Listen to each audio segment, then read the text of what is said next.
Nikki, do you mind if we give people just a few more minutes?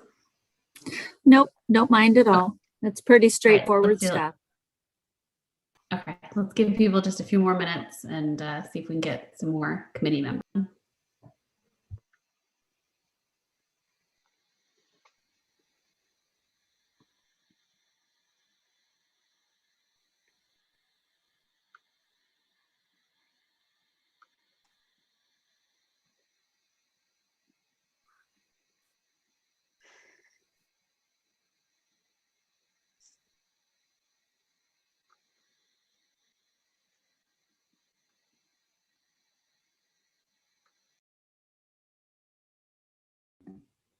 I always feel like we need waiting room, like elevator music at times like this on the Zoom calls. Someday I'll get that together. Okay, Ron's here. Good. So we got at least one other person. Let's go ahead and just get started for sake of time because we've got some business to take care of in tonight's committee meeting. So welcome everybody. We did introductions at a past meeting. Does everybody feel comfortable with that, or would people with the committee like introductions again? Should we do introductions? Is anybody incredibly? No, AJ says no. Anyone else? Okay. Since no one's screaming yes, let's just assume we all know each other. It's great. Thank you everybody for being here tonight. This is our first official budget committee meeting. And tonight we also need to elect our chairperson. So something to think about. And I think, Nikki, were we going to start off with that, or would you like to do that at the end of the meeting? I think go ahead and start with that. So be sure we have it done so we're not running out of time. Okay. So Kat, as the past committee chairperson, would you like to run the nomination process? Sure. Okay. So essentially the nomination process is we are looking for a chair and a vice chair. And when you nominate, if you could say your name first and who you are nominating. And a nomination would sound similar to, I had it brought up a second ago. I nominate, and it would be like Brandy Penner for chair of the budget committee for 2021. So it is now open for nominations. We're going to start with chair first, then vice chair.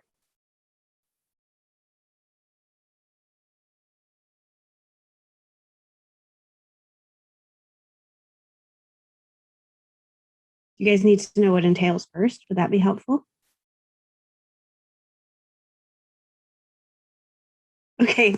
Yes, you would like to hear more of what it entails, or nope, you're good. You're just waiting for a nomination. Okay, so I saw a couple thumbs up. Okay, so what it entails is for the upcoming budget committee meetings, you will be running the meetings and running the discussions, or not running, guiding the discussions and questions. You will work with proposals from Helen and Greg and Nikki. If you have any questions, community questions usually go through the email to Greg or Nikki, who then filter them with you and you help respond to those community questions. So it's a commitment of about 5 meetings. It's a pretty smooth year. If it's not so much smooth year, it could take longer. Any nominations?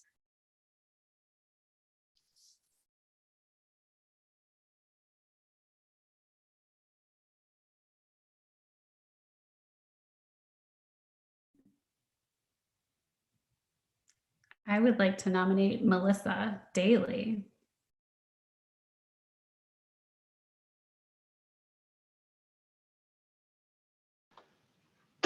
I'll second that motion. We would say, Melissa, do you accept the nomination? So I just finished being on a committee for about 6 months, and I would rather not. Being the chair of that prior committee and all those commitments, I would consider being the, was it vice or chair?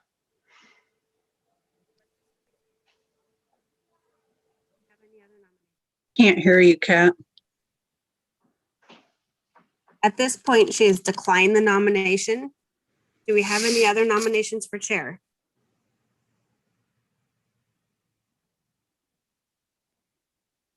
Just start listing people. Someone will take it. Oh, Rebecca, you're muted.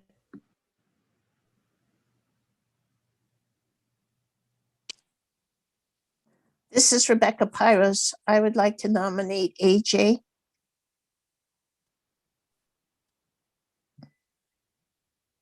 We have a second for the nomination. I'll second it, but AJ shook her head there. I don't know what you mean by that. Nomination, or do you decline? I'd like to decline if I can. You're able to decline it, yes. Thanks, Ron. Right, so AJ's declined. I'm going to go ahead and just nominate myself. I know that we don't usually do that. This is agony, though. Okay. I'll second it. Okay, AJ seconded it. Okay. great. That's not how it's supposed to go, but it's fine. So Kat McNeil has nominated Kat McNeil, and it was seconded by Brandy Penner and Ron Mock. Technically, Brandy Penner, Helen. Can I ask who did the second on Melissa Daly's nomination? Rickley. Yes, that was Rick. Thank you. And just as a point of order, you don't need to second nominations. Okay, so here's my, would somebody please go ahead and put in a motion? So moved for Kat McNeil to be our chair for the 2021 year.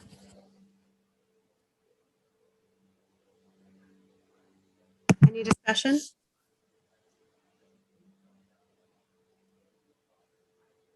You've done a great job the last couple of years. I have full faith. Thanks. Okay, all those in favor, show of hands, please. All those decline? All those abstaining? It's because I nominated myself. That's the only reason why. That felt funny. So, Helen, were you able to get that vote? Yes. Fantastic. Okay, can we go ahead and go on to vice chair, please? Can I have a nomination for vice chair? I'll nominate Melissa Daly.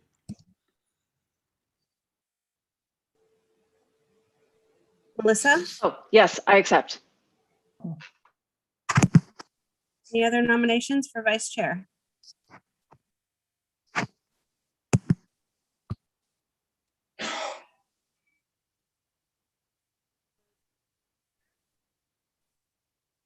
Oh, we can't hear you again, Kat. This is why I shouldn't have done it. All those in favor, raise your hand, please. Opposed? Abstain? All right, Melissa Daly is our vice chair. Okay, so at this moment, I'm going to go ahead and turn it over to Nikki. Greg, I'm going to try to log on with another computer. So you might see me doing that.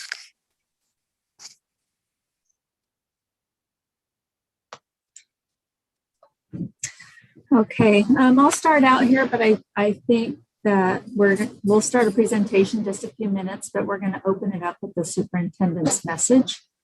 So I think Joe will jump on here. Rather than me sharing the agenda and having that covering up the screen right now, we'll go ahead and let Joe start with his message. All right, thank you. And it'll be short because I don't want to steal all of that incredible thunder coming ahead in the slides as we look forward to them. So I won't actually repeat the message that is at the beginning of the budget book, so you can see that message in there. But there are a couple of key items I did want to highlight for everyone. So this year, you'll see some things in here with our federal ESSER dollars, those are the federal stimulus dollars. There are three different ones, number 1, number 2, and number 3, and they all have different timelines. And so we'll talk a little bit about how those will work over the next few years. Our strategy in the times as we roll forward is to use there's a blend of using the ESSER funds, some of the ending fund balance to settle out over the next few years as we've had reduced numbers of students coming in. We're not sure where the final budget will end up at the state. And so we'll be looking at using kind of a combination of both the ESSER and the EFB, the ending fund balance, to settle out what we need to do with the possible more permanent change of the enrollment. So our ending fund balance will have some spending going down in it. We've actually not had the opportunity to do much of this in the past. A few years ago, and I think one of the slides will show that today, we would actually not have had enough money in the ending fund balance to have covered that without significant staffing reductions. And so part of about having the fund balance we have now is our ability to spend that and keep our staff whole. We're planning on mostly holding steady. We'll trim in some areas through attrition occasionally until we better know our enrollment numbers. I think we've learned pretty well from our past, and we're preparing for our future across the organization and doing our best to have a strong fiscal and operational management strategy. We will also, of course, be using our SIA and Measure 98 dollars to bring in some strategic support services for students across the district. The board in the coming weeks will see we have an updated plan for this year's SIA, that's the student investment account, and the plans for next year's student investment account. So we will continue all of that work. This budget assumes a 5-day in-person school day for most kids. We will also have online in COA, which we've held for many years, as well as possibly CDL. I'll talk a little bit about that in the board meeting later, but we know that our costs in general are going to assume a regular in-person 5-day a week. Enrollment numbers continue to be a trend with our bigger high school numbers of kids graduating and smaller numbers coming in at elementary. And so we're going to continue to watch that. For this budget, we're using a combination of our PSU, Portland State University, low trend numbers, as well as an educated guess for us to do for the numbers of students coming back. So and Nikki will talk more through that as we get to those slides. So the combination of lower enrollment and the current thinking about the overall K-12 budget, it's going to require a careful application of the strategy to have a longer glide path. We are fortunate to have the federal dollars. They are one-time dollars, and so we'll be able to use them to keep staff cuts at bay and kind of get in there. When the co-chairs and the governor put out their original budget, it was at a 9.1, which we all know is essentially a copy of this year. So that would require cuts across the entire state. I know that there are people advocating for that. We have built this budget on a 9.3, and we've had pretty good information that we'll get at least close to that. I think Nikki's giving me the eyebrow, but I think that's where we are. So anyway, the other thing that's interesting in this budget, of course, is you'll see a whole thing on bond dollars, and that's something that's a fairly significant line item. It's all budgeted in this thing, and you'll kind of see as Nikki explains this later on, what that looks like and how we'll use that over time. So lots happening, lots of unknowns, but also some dollars coming in from the feds to help us kind of manage through the next couple of years to keep us chugging along and staying out of trouble. So it's been a challenge to work on some of these because some of our numbers are continuing to come in with other things as grants from the state. And their timelines keep slipping, and then it gets closer to our timeline to put this together. So I just want to appreciate the entire business office staff under Nikki's guidance and direction to somehow land this bird and have this ready to go for tonight. So thank you very much for that. And with that, I will turn it over to Nikki. Thank you. Okay, great. I'm going to go in and share my screen. Hold on just a second.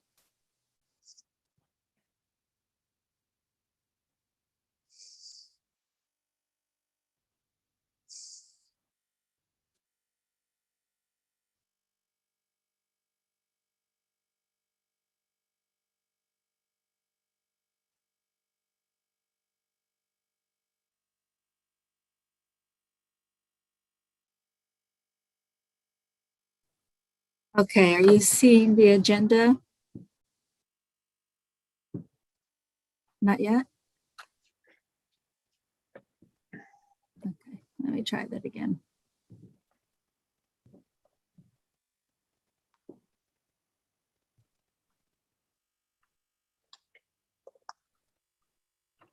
Okay, is it showing up now?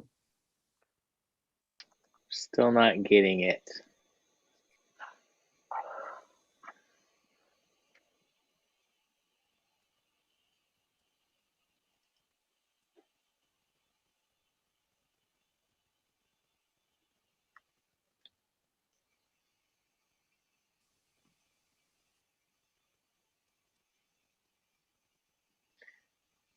Nikki, if you want to share it with me, I could present it on the screen. Yeah, I'll go ahead and do that. That might be easier. I have it up, Greg.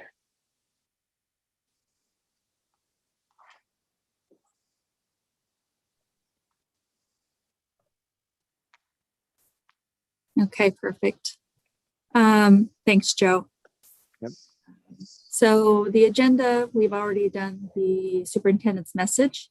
I'm going to go through a few of the fund summaries and just talk about some of the significant changes and differences between last year and this year, or what was planned for the current year and what we're doing for the upcoming year.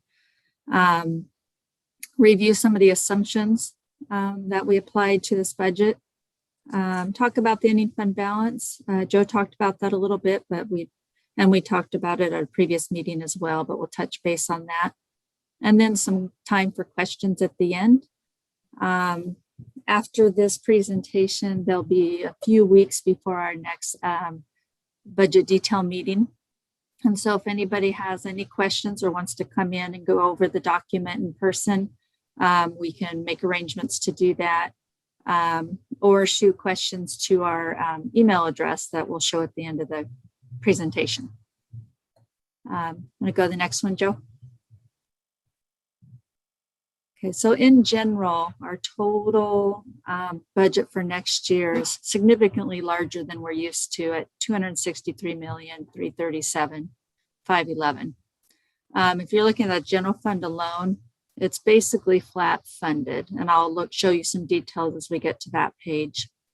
The special revenue accounts are 200s. That's where all of our grants lie, and that has a significant increase. And when we get to that slide, I'll show some detail there. Debt service as well, due to our new bond that we'll be making our first payments in this next fiscal year. And then again, the capital projects fund, which is where our bond proceeds are sitting as we move forward with all of our projects. So we'll look at that a little bit later on as well. Next one, Joe. Okay, this is just highlighting the general fund revenues. The most significant thing to note here on the line that says state school fund, that's our largest portion of our revenue. And if you go across to the proposed versus the adopted from the prior year or the current year that we're in, you see about a $3 million difference. So that reflects the drop in our enrollment that we have to accept this year. In the current year, we did not have to because of the hold harmless rule. So we are being paid at the level from last year that reflects the ADMW from last year.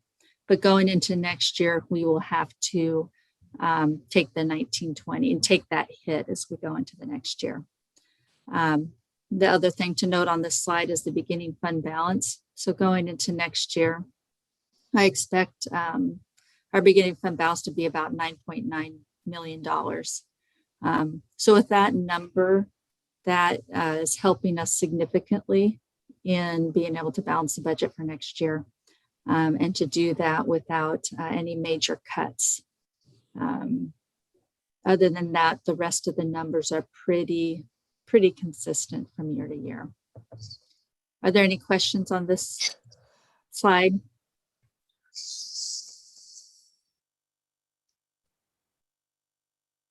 Okay, go ahead and hit the other one. So this is also the revenue. It just breaks it down a bit more, a little more detail, and still the general fund. But a couple things that I want to note here is the interest revenue. You can see a few years back, we were at 300,000 per year. The current year, we are not making much money in interest. It's very, very, very low. We won't hit the $250,000 mark. So for the upcoming year, I moved it down to 150,000. And you'll see some of those adjustments throughout. I think we'll have a little conversation at some point about the athletic participation fee. I do have it in the budget at $75,000. But we'll talk a little bit about that later on, some ideas for that dollar amount. And going down a little further, we're at 1980, function 1980, fees charged to grants. So with our additional grants, we can charge more indirect fees. So this is really an estimate because some of the grants we can carry over several years. So if I was to apply the indirect fee to the total amounts, that number would be quite a bit higher, but we're not going to spend them all down in the first year. So that's an estimate of what we'll be receiving this year. ESD support, that number's gone down a little bit just due to additional services we're purchasing through the ESD. And again, you'll see the SSF line, the 3101, that shows the $3 million reduction going into next year. Are there any questions on any of these details?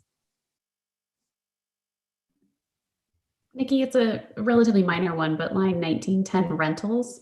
Why would our rental income have gone down?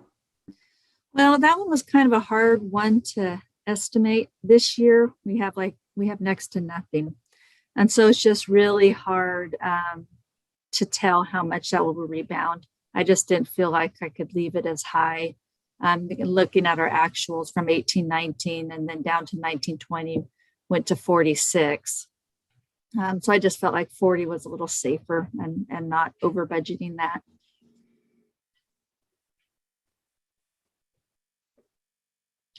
Are there any other questions on that one?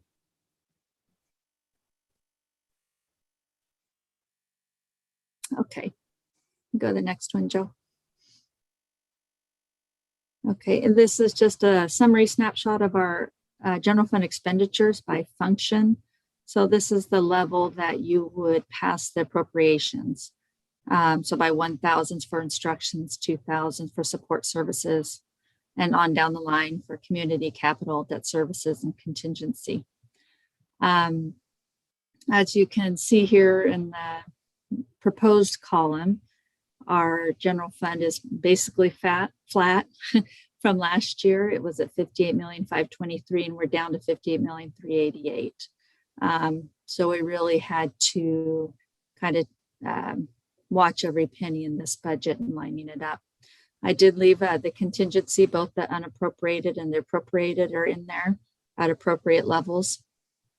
And that's about it to note on this one. Are there any questions on this? I do have a question for you, Nikki. Mm-hmm. With the ending fund balances that we have on here, can you let me know about like ending fund of 2.7 versus like prior years, why that's so much smaller? Right, because this year with the reduced enrollment, we're having to use some of it. So this would be really the bare minimum. We're always typically throughout the year, we end up spending less throughout the budget and we end up over that number, which is what's happened in the last several years, just with whatever savings we can do throughout the year. And we'll be doing, that would be our goal this year as well. And also hopefully we'll end up, more kids will return to the school than I have estimated. So I'm hopeful that we'll have more revenue coming in that I budgeted here. But I did not want to over budget the revenue and end up in trouble going into next year. So I also have a question. But the plan, as you've planned it, with the not necessarily worst case scenarios, but the relatively pessimistic scenarios about enrollment and stuff, would Right. spend up everything down to our policy minimum. Right, right. If it all goes poorly and we end up at those low levels, yeah, potentially we can spend every bit in here. So that's a decision before the budget committee and the board as to whether that's a good approach. Right. One of the things we're going to need, besides your fuller account of why you're confident we won't spend all that, is whether there's any way of looking into the following year Mhm. and whether there's any reason to think that things will have turned, we'll be able to predict our costs and stuff adequately enough to just run at Mhm. the minimum of our Mhm. discretionary money. So I think I'm just saying I don't need to argue about this right now, but I'm thinking as we go through this, that's going to be information that we're going to need to have as much as Mhm. possible, because I'm not comfortable spending our entire cushion in one year. I know it's Mhm. there for a reason, but it's also not just one year's reason. So Right, right. You know, and we'll know a lot more in the fall. I mean, the budget is the plan. So in the fall, um, if the numbers are really, really low, and they remain low, then we can make some adjustments at that point. We would probably have to look at, you know, some of our open positions and not fill them. So we'll be watching all of those positions as we go into next year, just to try to save as much as we can. It's always easier to hire if we end up with more than what we, you know, more students than what we're staffed for, than it is to let people go into the school year. So we're going to be very conservative about hiring and leave some of those positions open at this point until we know a lot more in the fall.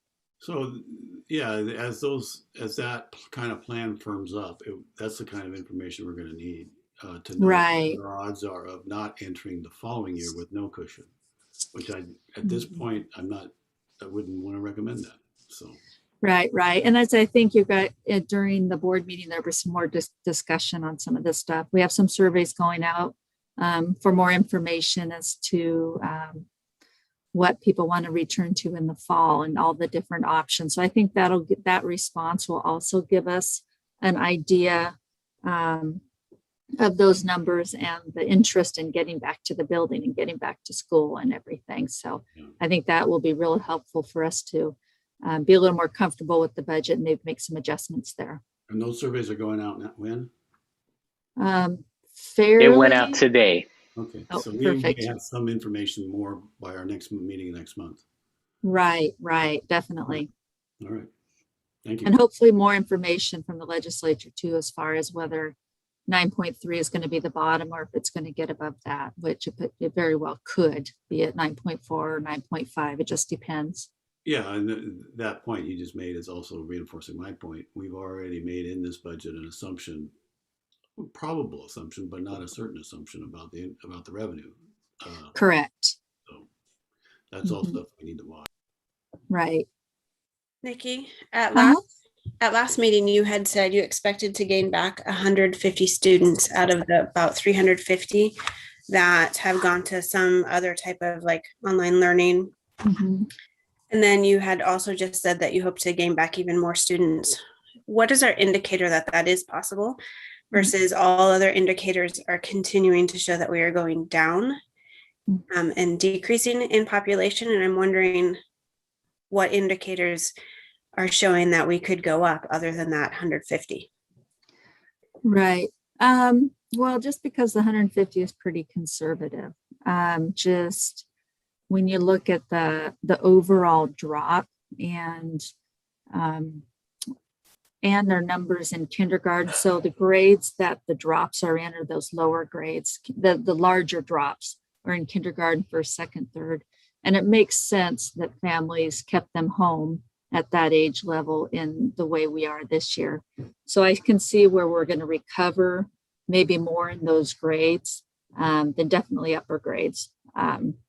And some of them are 80 students down, 90 students down. So even at 50%, we're going to gain that 150 back pretty, I feel pretty comfortable that we're at least going to get that. And so anything beyond that, will just be a plus. I mean, I think the 150 is really as low as we're going to be, probably, just based on that. Yeah, Kat. Yeah. Kat, another way to look at this is that we are down 400 this year from where we were and where the estimate is. So we're still, even with this estimate, 250 beneath what the population shows. So Yes. So I guess from what I can see in the community, I don't see any trends of closing that gap even more. Yeah. I'm not sure. I mean, I think probably the same thing. I'd say the same thing to that question as to Ron's. As far as I think we'll have a better idea with these surveys and the response, and finding out what families are looking for when they're coming back in the fall. And the more we can offer and the more flexible we can be with that, we're going to gain more back. So that's why we're really working on all of those avenues to see what will work best for us and best for families. Have we gone back to a couple of years ago? We went to the city and we got kind of a spreadsheet of projects in proposal for housing. Have we gone back to the city and asked for an update on that? That might give us some information and impact. I think Joe attends some meetings that he gets that information pretty regularly. I don't know if he wants to speak to that right now or has an update for that. Yeah, so we watch those things and I get updates on those. And there are a couple of really important things to remember. So number one, when PSU does the study, they take into account, building permits and the plans for those, as well as birth numbers within the county, things of that nature. It is also interesting to note, as some of the houses go in, depending upon your price point, you may not be selling houses at a price point for people who have younger families that they can afford. And I think that's something that we have seen as the trending prices for new homes as they go in are higher. It is more likely that you'll have students who are older when you move into those homes. And that's part of the imbalance we're seeing now is we've got more students at our high school level going out than we do have coming in. So we've got a couple of those factors in there, but that's something that when we got back through and do our PSU study, and I can't remember if it's this year or not, they'll give us more information. They'll take all those building permits into account. The kind of housing, single family home, multiple dwelling. I know there are some planned multiple family dwellings that are going on in town as well. But and each of those will take some kind of effect, but it will be a little while until we see those effects. So yeah, we track some of those, but we also rely on PSU. And again, we've used the low trend. They give you a low, medium, and high trend. I think in the past, they had chosen to use the medium or even the high trend, and we have been using the low trend for the last 3 budget cycles, and has been actually pretty right on in their predictions. This year, everything's off the table because who knows what. So I think that'll be interesting for us to see what they come up with next, just as the information rebounds and we get kids back in. But we're feeling pretty good about the 150, just because it's not a huge number. It takes into account a still some loss just from the differential between our graduates and our incoming kinders. We don't know if they'll come in at kinder or come in at first grades. We could see some other kind of bubbles that go through that would affect things in the long term. 11 years from now, there could be another budget thing because we have a huge number coming into first grade that would be larger than a normal first grade 11 years down the road. So there's still a lot of unknowns in some of those. Hey, Nikki. Were you able to get the breakdown of those online students to say what grades they were in, so we could kind of compare? On the last meeting, we had talked about that when we looked at the enrollment numbers. Actually, I forgot that question, but we can do that and send that email out to you. That should be pretty easy to pull. Okay. Another question for you on what you have there for the budgeted 2021 number for ending. Is that what's going to happen this year, where our balance right now is closer to 9, are we really going to be ending back down at 2? Or No, what's the no, because the way the document is written, the 2021 is just reflecting what's budgeted. That's not an updated estimate or anything at this point. So the other number I gave you, the 9.9, and or the financial reports that we'll be presenting tonight during the board meeting, we'll talk more about where I think we really are for the current year. So no, this would be if we budgeted, if we spent everything that we budgeted last year, that's where we would end up. Gotcha. Thank you. Uh-huh. Any more on that one? Okay, I think we're good. Joe. Thank you. This is the same information, just broke down differently. And so the main thing to recognize here is looking at the salary and benefits. Of course, the salary went up a little bit. People move a step. We had the contracts in place for both the licensed and the classified staff at 3.5% increase. The rest of the staff, the admin principals, those contracts have not been negotiated yet. But I did put a placeholder in there, so we have space in there. Under benefits, the number is actually a little bit lower. So that reflects the difference in the PERS rate dropping significantly. And so even with our insurance cap increase, we still ended up ahead of the game a little bit in regards to benefits. Services and supplies. Supplies went down a fair amount. And in this area, I reduced significantly in the technology and some curriculum pieces because we have space over in our additional funding under ESSER and SIA to pick up a lot of those pieces.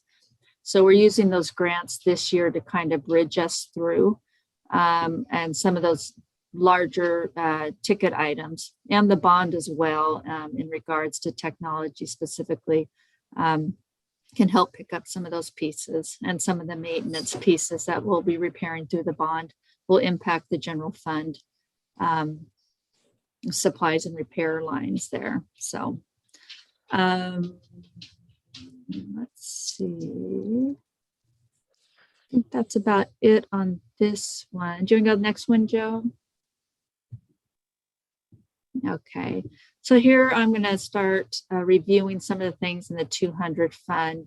You might notice it will look a little different this year in the way I presented them. I mean, they look the same, but I have them lined up differently.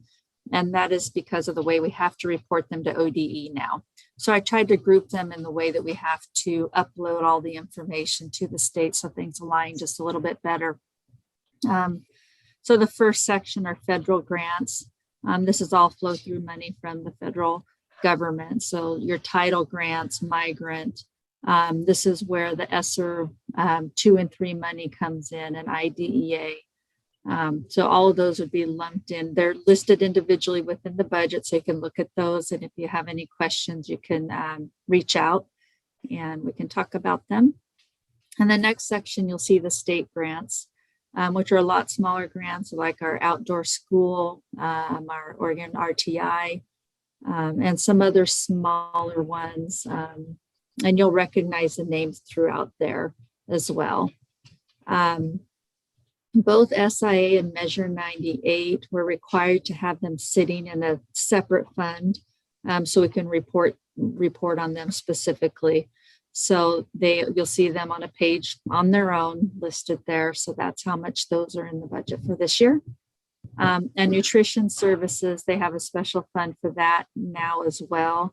And that's because they're really mixed with both federal and state funding. So they didn't want to put it in either group because we receive significant money from both the states and the feds in that area.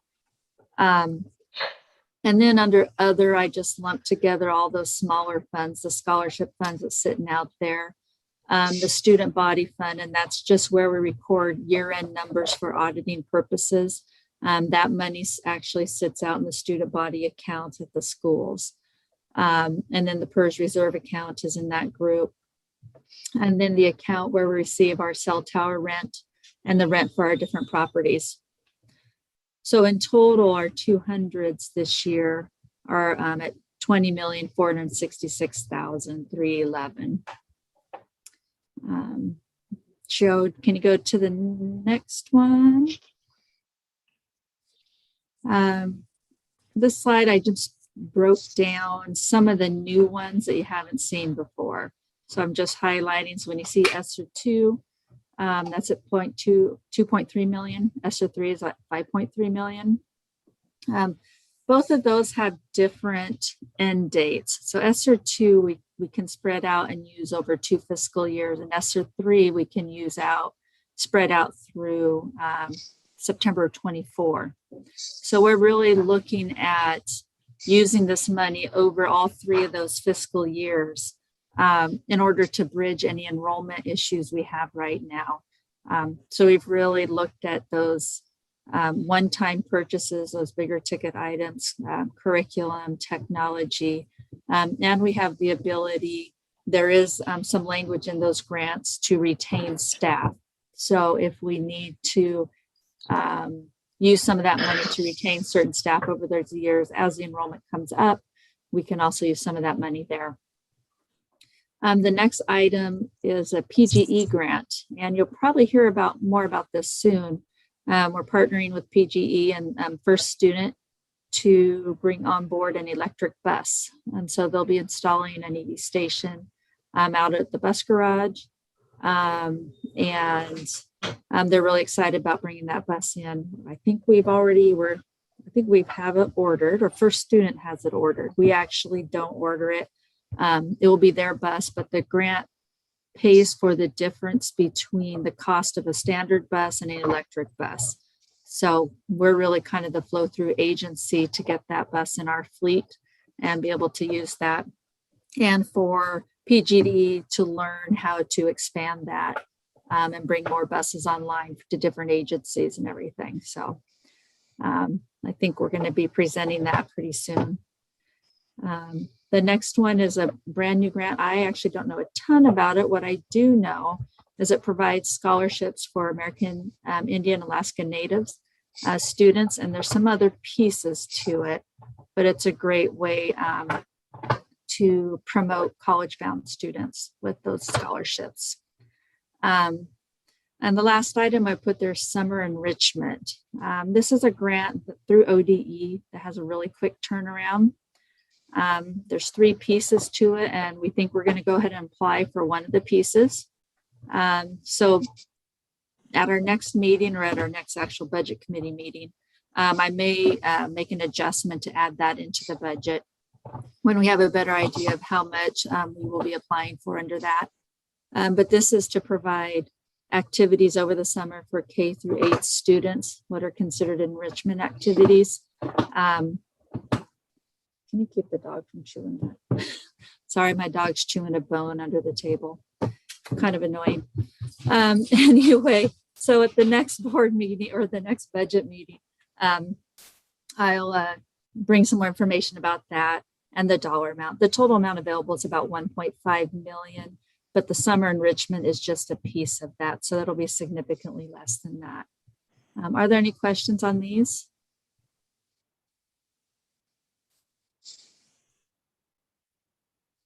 Okay. Okay, so here I'm just. Sorry, can I go go ahead? back? I apologize. Summer enrichment comes in 3 portions.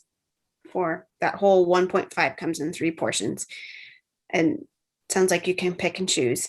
Can you tell me the pros of just choosing portions of it versus taking all? A lot of it is capacity, and I'm sure Joe can speak to it too.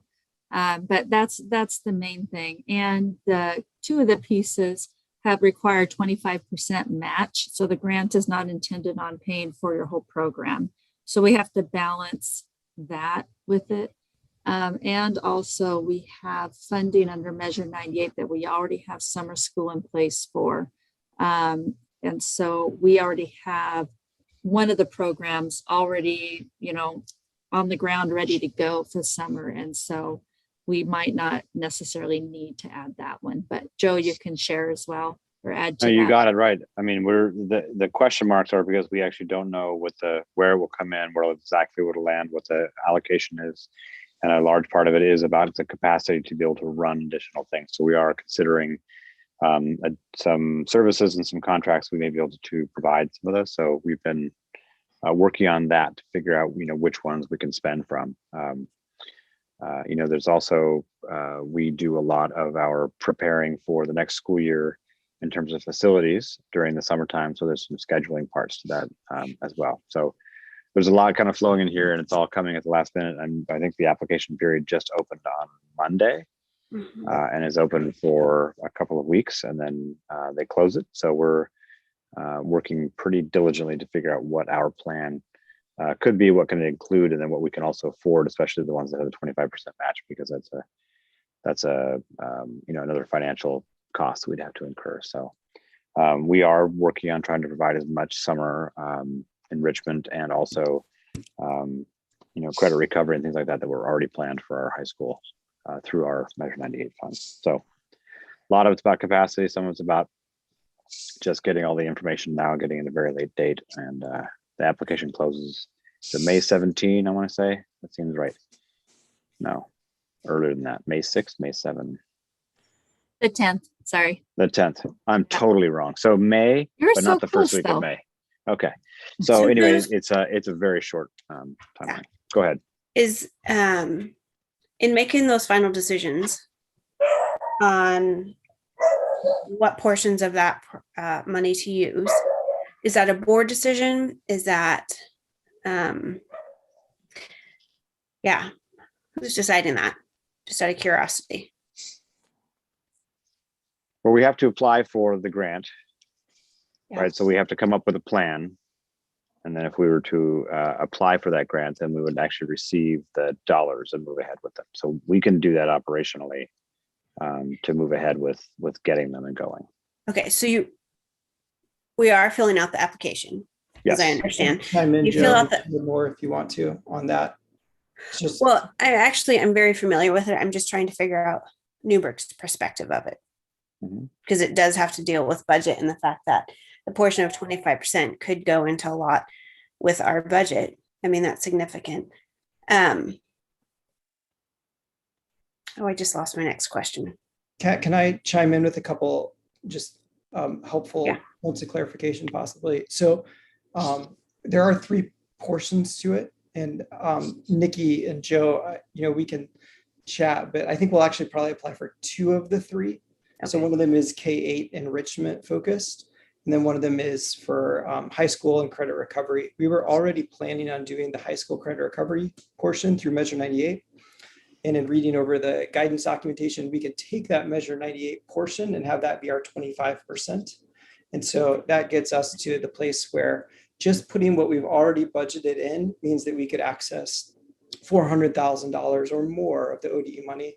And we will try to use as much of that as we can. The problem at this point is figuring out capacity. So a number of us have been meeting both district office and the principals and starting to plan for that and figure out positions. It's hard to post positions not knowing we have the money for sure, but we're going to get that as quickly as we can. I have started the application and we will submit it way ahead of May 10th so that we can get the money in and get spending it quickly. Thank you. Great, thanks. Any more on that one? I know we're getting close to running out of time, and then I'll cruise through the next few here. Okay. This is just a snapshot of our current outstanding debts, our debt service, different debt service funds. The main number is the far one to the right for the 2021-22 school year. The first item there is our new GO bond payment. The second item shows that we are not, we just made the last payment on that last year, but in the budget, you'll see an ending fund balance in there. that balance can be used towards the first payment on the 2020 GO bond. So even though it's in the budget underneath the 2005 refunding bond, because there's a carryover in that and that one is closed, we are able to pay that towards the new bond. And that is in all the documentation from the bond sales or the bond proceeds. So that's all been recognized in that process. Tax pension is just the next payment for our PERS UAL bond. And the energy loan that we have had in place for years, just paying that down. The capital lease, we paid that one off at the end of 1920. So that's why there are zeros across there. Anyway, that was a quick summary of that. Are there any questions? Okay, next one, Joe. Okay, capital project funds, you'll see Fund 410 in there. When we do the resolution, I'll roll the 400s together, but here I'm going to break them out a little bit so you can see the differences. So 410 is where we're spending our bond proceeds out of, and it also will include our Awesome grant. We will be bringing some information to the board tonight around the Awesome grant as well. That grant's $5,026,000 of the total of that fund. We have the whole amount budgeted in there right now, although we will not be spending all of that money in 21, 22, but just all those plans were not outlined that far out yet. So we went ahead and put the whole amount in there. The balance will be carried over into the next year. So next year you'll see a reduced budget as we spend that down over 21, 22. My last note there is just when you see the breakdown by object in that fund, it's a little hard to estimate where exactly that's going to fall between purchase services and building contracts and stuff. So that's just a really good estimate at this point. When we know more later on, we may end up needing to move that around a little bit between those categories. But this year, with the whole funding in there, we'll be fine with any spending in that area. Next one, Joe. 415 is the construction excise tax fund that you are used to in the budget. We spend that on the same things we have for several years, capital improvements, technology.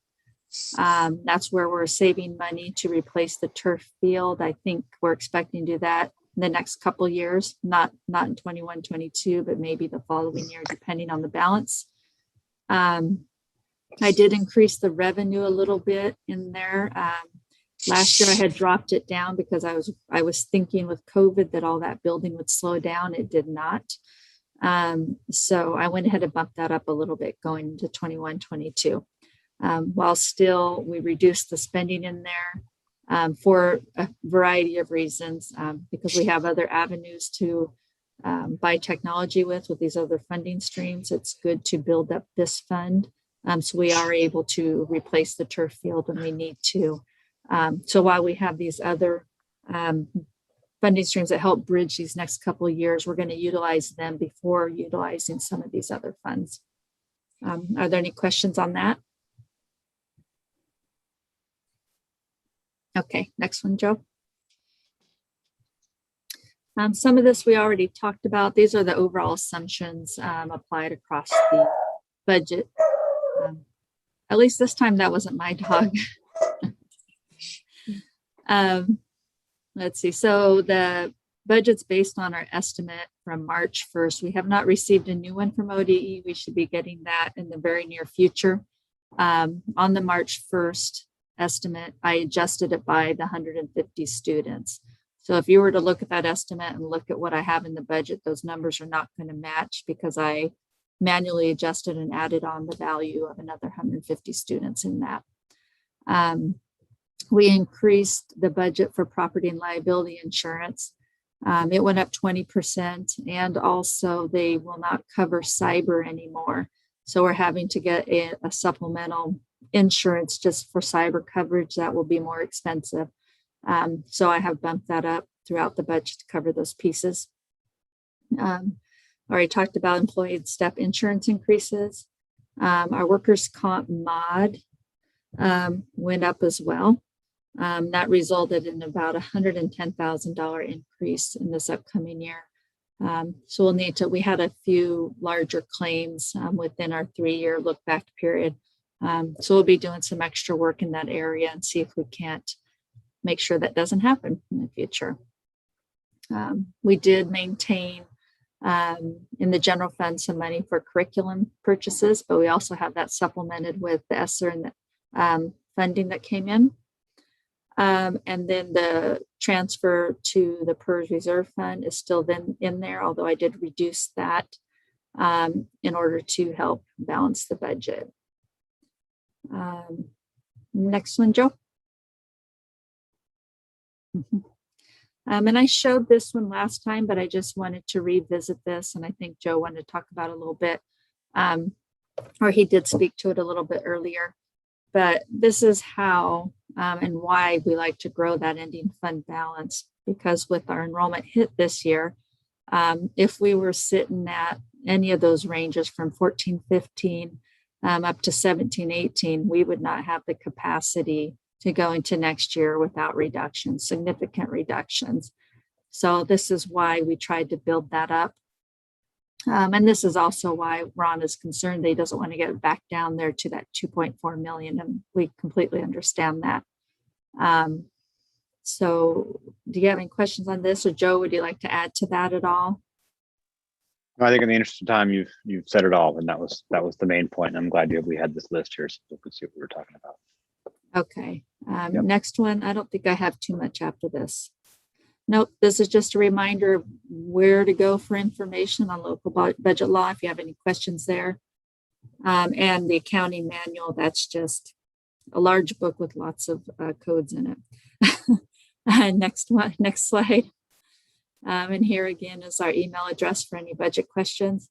And also just give us a call if you'd like to come in and visit it. Sometimes it's easier to sit down and go through this information, go through the document. And we're more than willing to do that anytime.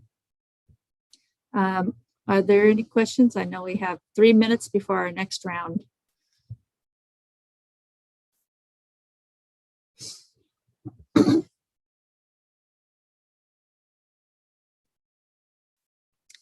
Okay, so I guess it's back to Kat at this point, or? It is. Thank you very much. I know that every year you put together a great presentation, and I know this year is probably even more challenging with budgets, decreased enrollment, ever-changing possibilities of grants. So I really appreciate your time. Okay, just a reminder, our next budget meeting is the 18th at 6 o'clock. From 6 to 8:30 is what it's scheduled for. Any last minute? Okay, great. Our meeting is done at 6:58. Thanks to all of you. Thank you. Board members, we'll just stay on this same link here.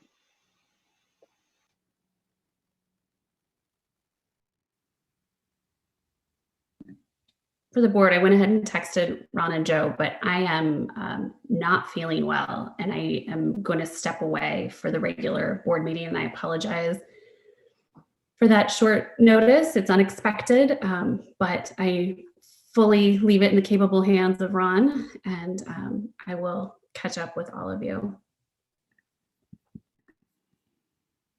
Thank you. Ron, do you need anything? Feel better, Brendy. Thank you.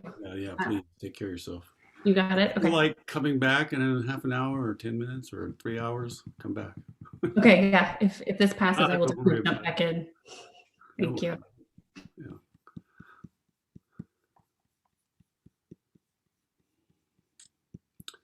So, yeah, we'll be starting here in a minute. I got to get myself. It's 7 o'clock.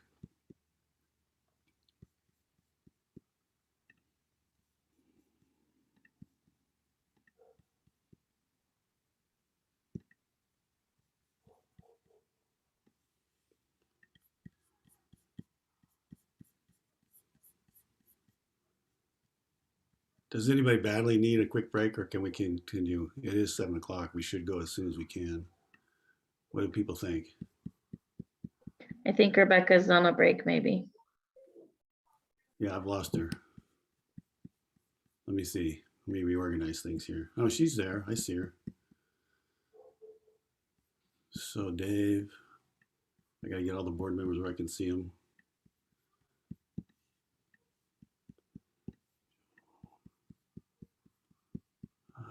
Let's see. I don't see Bob. Where did Bob go? Oh, here he is.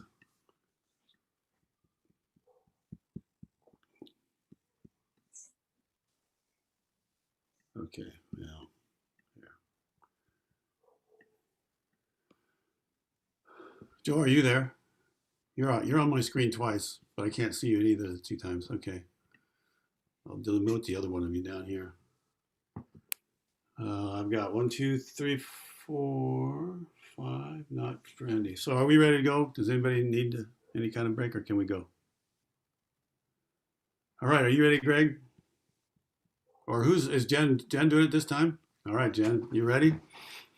All right, well, I'll call the meeting to order for the school board meeting tonight at 7:01. And let me just briefly go over the agenda, what we're going to do today. We already had our budget work session. So the next item is the flag salute. Did Brandy recruit anybody to lead the flag salute? Or can I recruit somebody? I can. You can do it, Rebecca? Yeah. Why don't you go ahead? Okay. I pledge allegiance to the flag of the United States of America and to the republic for which it stands, one nation, under God, indivisible, with liberty and justice for all. Thank you. So what we'll do next is if there are any public comments, we'll have those. I'm going to review the agenda now. Then we'll have the public comments. We'll have some board and superintendent comments after that. Cover our consent agenda. And then we get to reports and presentations.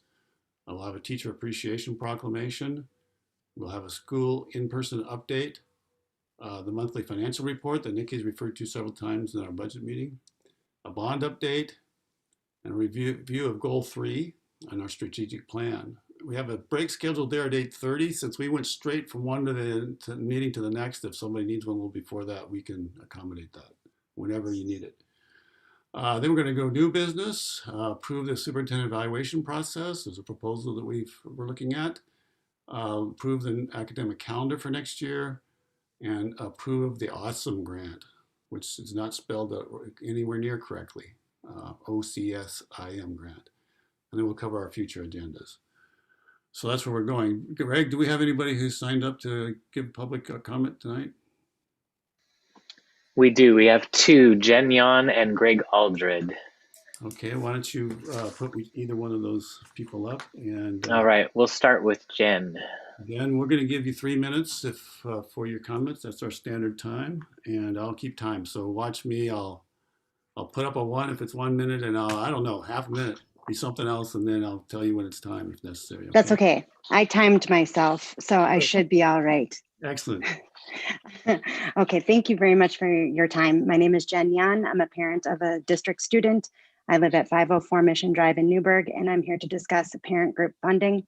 During the March 30th school board meeting, Dr. Morlock presented a strategic plan update and a slideshow highlighting some of the opportunities provided by the district to enrich the student experience. I would like to request acknowledgement to the parent groups that make some of those items possible. Many of the items mentioned in the slideshow are neither funded by the district nor staffed nor run by district employees. Rather, they are funded by parent groups through fundraising efforts and run by volunteer taxpaying parents. Robotics was mentioned at Crater, which is run all by the PTO. In fact, even before the shutdown, we could not locate a volunteer, so the robotics program had to be canceled. At the secondary level, theater and robotics were mentioned as well, but there was no reference to the parent groups that run and fund those organizations. The robotics team at the high school is in danger of no longer having a volunteer and was not able to fund their scholarships this year and have teamed up with the Booster Club to ensure the students still have access to those funding opportunities. At Crater, the PTO funds transportation for field trips, as well as the funding for the field trips. BizTown is run by 4th grade teachers, but is paid for by the Crater PTO. Crater's Chess Club is run by a volunteer who pays out of pocket for his chess boards. Perhaps if the district would like to take credit for offering these enrichment opportunities, they would also like to fund them and staff them. It's challenging enough to find parent group volunteers, but it's crushing when our hard work is not recognized. It's my recommendation that when the school board and district evaluates these successes, perhaps looking at how these incredible things are funded. I think you would be shocked to see how much work and funding the parent groups are doing to fill in the gaps of the district. Maybe if more gratitude was extended to the parent groups and volunteers, it would not be such a challenge to fill the vacated PTO seats. Maybe the community would see the work being done and want to get in and help. But when the district who is benefiting from the work does not acknowledge the volunteers making it happen, I can see why people don't get involved. For the sake of time, I will not review the list of funded items provided in the statement, but you should know that totals $122,000 paid for by the Crater PTO since the 2018 strategic plan inception. Newberg Boosters provides funding for clubs and extracurricular activities. At Newberg High, we have provided funding for FFA, STEM, performing arts, baseball, soccer balls, tennis balls, etc., and should be considered necessary to offer the program and paid by the district. However, that's not the case. The teams and activities will either fundraise on their own or approach boosters to request funding. Another example of how the all volunteer run boosters enhances the student experience by having the funding needed and to be able to pay for necessary equipment, safety funding, and upgrades. The parent groups of Newberg schools are the reason many of these opportunities exist.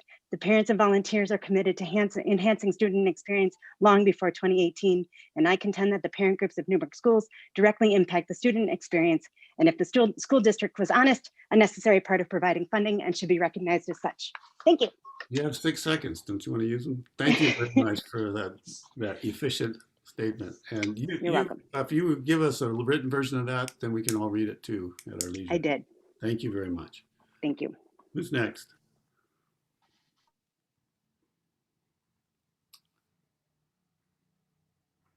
Is our next one here, Greg?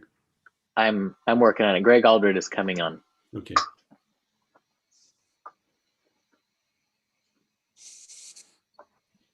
Greg, you can unmute and turn on your video when you're ready. All right. There we go. Okay, thanks. My name is Greg Aldred. I'm a math teacher at Catalyst, and I'm in the COA program, and been there 7 years, was at the high school 16 years, and I worked with Rebecca and Karen Pugsley, and we did awesome things. And both my sons went through the high school. One was a drama guy, one was a swimmer. And Rick Rogers and all of us were all parents together. So I only have 3 points that I've been thinking about. First, I really want to thank the board and our superintendent and the architectural company, because I've been here for 3 bond issues, and we've never had a process whereby they brought teachers and parents and other groups into the expansion process. So that is, I really appreciate you doing that. That's pretty amazing. We've been having these Catalyst meetings, and we're thinking a lot about the future, and you're including us, and I really appreciate that. And Catalyst is a great place to be. So my second point is I do a lot of thinking about learning and how it occurs, and I travel the world. I've been in 18 countries. And I look at education systems, and I think about this a lot. And so I'm not one of those people that's very ideological, and I'm not in the kind of the fixed truth camp. I really think education's about asking questions, challenging one another. How do we know what we're doing? Could we be wrong? Or are there other points of view? And so we have a great education system in Newberg, and I think we are always going to. The only thing I wanted to mention was that we started this program called All Means All. I think it was about 6 years ago. Luke Neff, Karen Pugsley, a bunch of you might remember it. And it dealt with making sure we all took care of each other and we all had the resources to succeed. And I thought it was a pretty good program, and I think everybody still does. So the only thing that I wanted to suggest as we move forward, and I just really think the community has our support now, is that we just really focus on high quality learning, and we don't adopt anybody's ideological tendencies. And that always happens, from whatever point of view. But I think education can be done without it, and we're going to continue to have the community support if we just kind of keep that non-ideological positioning in mind, treat each other well, and focus on the highest quality learning that we can. Yeah, about And 30 seconds left. yeah, that's all I have to say, but I really appreciate you engaging everybody in the bond process. So thank you very much. Thank you. So that's it for public comments. Do we have board comments now? I think I'm going to adopt Brandy's approach, and it's pretty random how I have them up here. Somehow Rebecca's on the top row. So Rebecca, do you have any comments? Yes, I do. I have been, I go walking around my neighborhood, and I live in the neighborhood of Maple Rush, Catalyst, Mountain View, and the high school. And in the past week, I've heard more school buses on my walk, and I've passed students with backpacks, and I've met the crossing guard, and it just brings my heart joy to hear the students back in school, and to know that how much hard work went into doing all the arranging. And I also have been a parent volunteer, and appreciate the woman's comments at the beginning. And we do thank all the parents and community members for all the volunteer work and time and money put into our schools. We couldn't do it without you. Thank you. So, Bob, you're next on, you're the first one on the left on the second row. Yeah, I just wanted to reiterate, thanking both of our speakers tonight. Feedback to the board is always helpful in helping shape how we do things. As somebody who's married to a member of one of our parent groups, I'm well aware of the contributions that they give, and I really appreciate our speaker sharing that and reiterating the value that they bring to us, and how dependent we are as a school district on the work that those volunteers do. I also wanted to share, kind of on a different note, that one. Ooh. Is he frozen for others, or is it just me? Yeah. Yeah.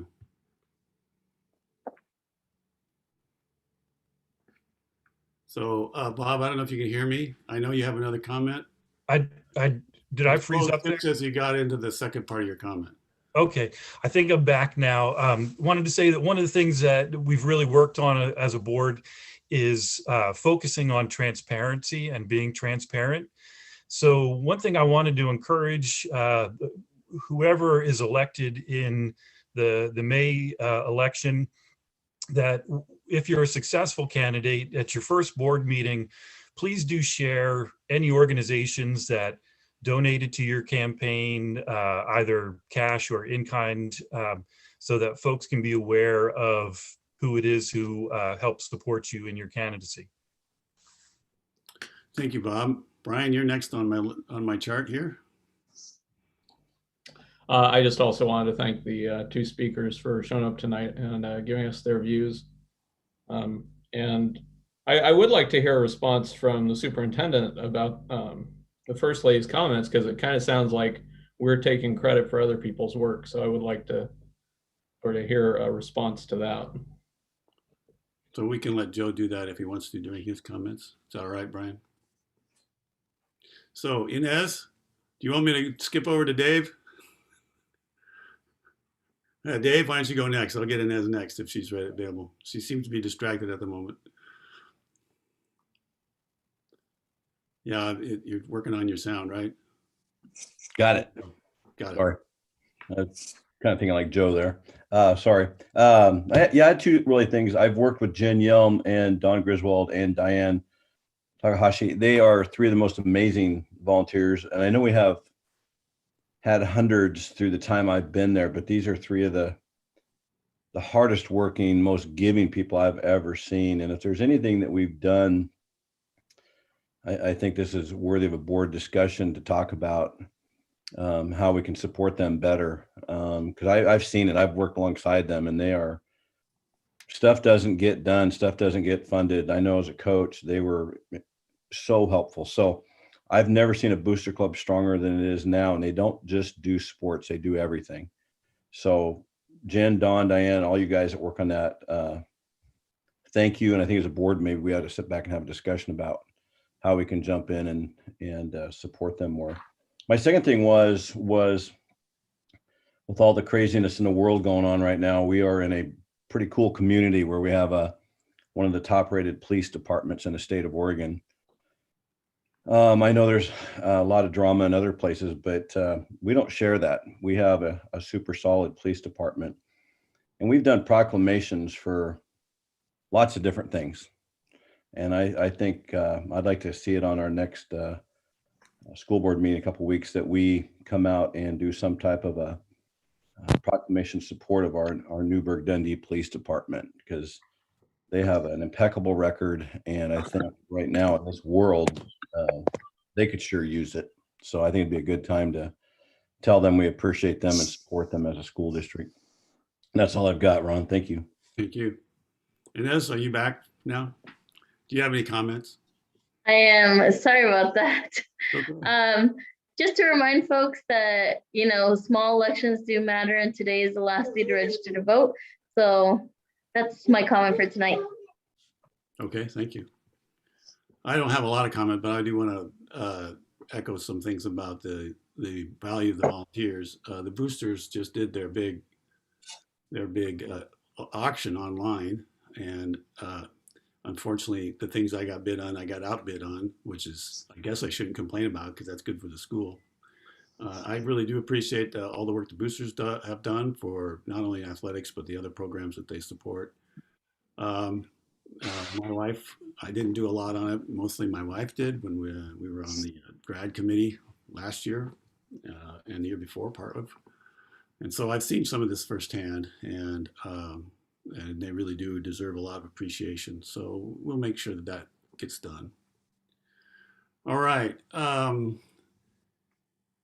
Let's see. We had the comments. Now superintendent comments. Joe?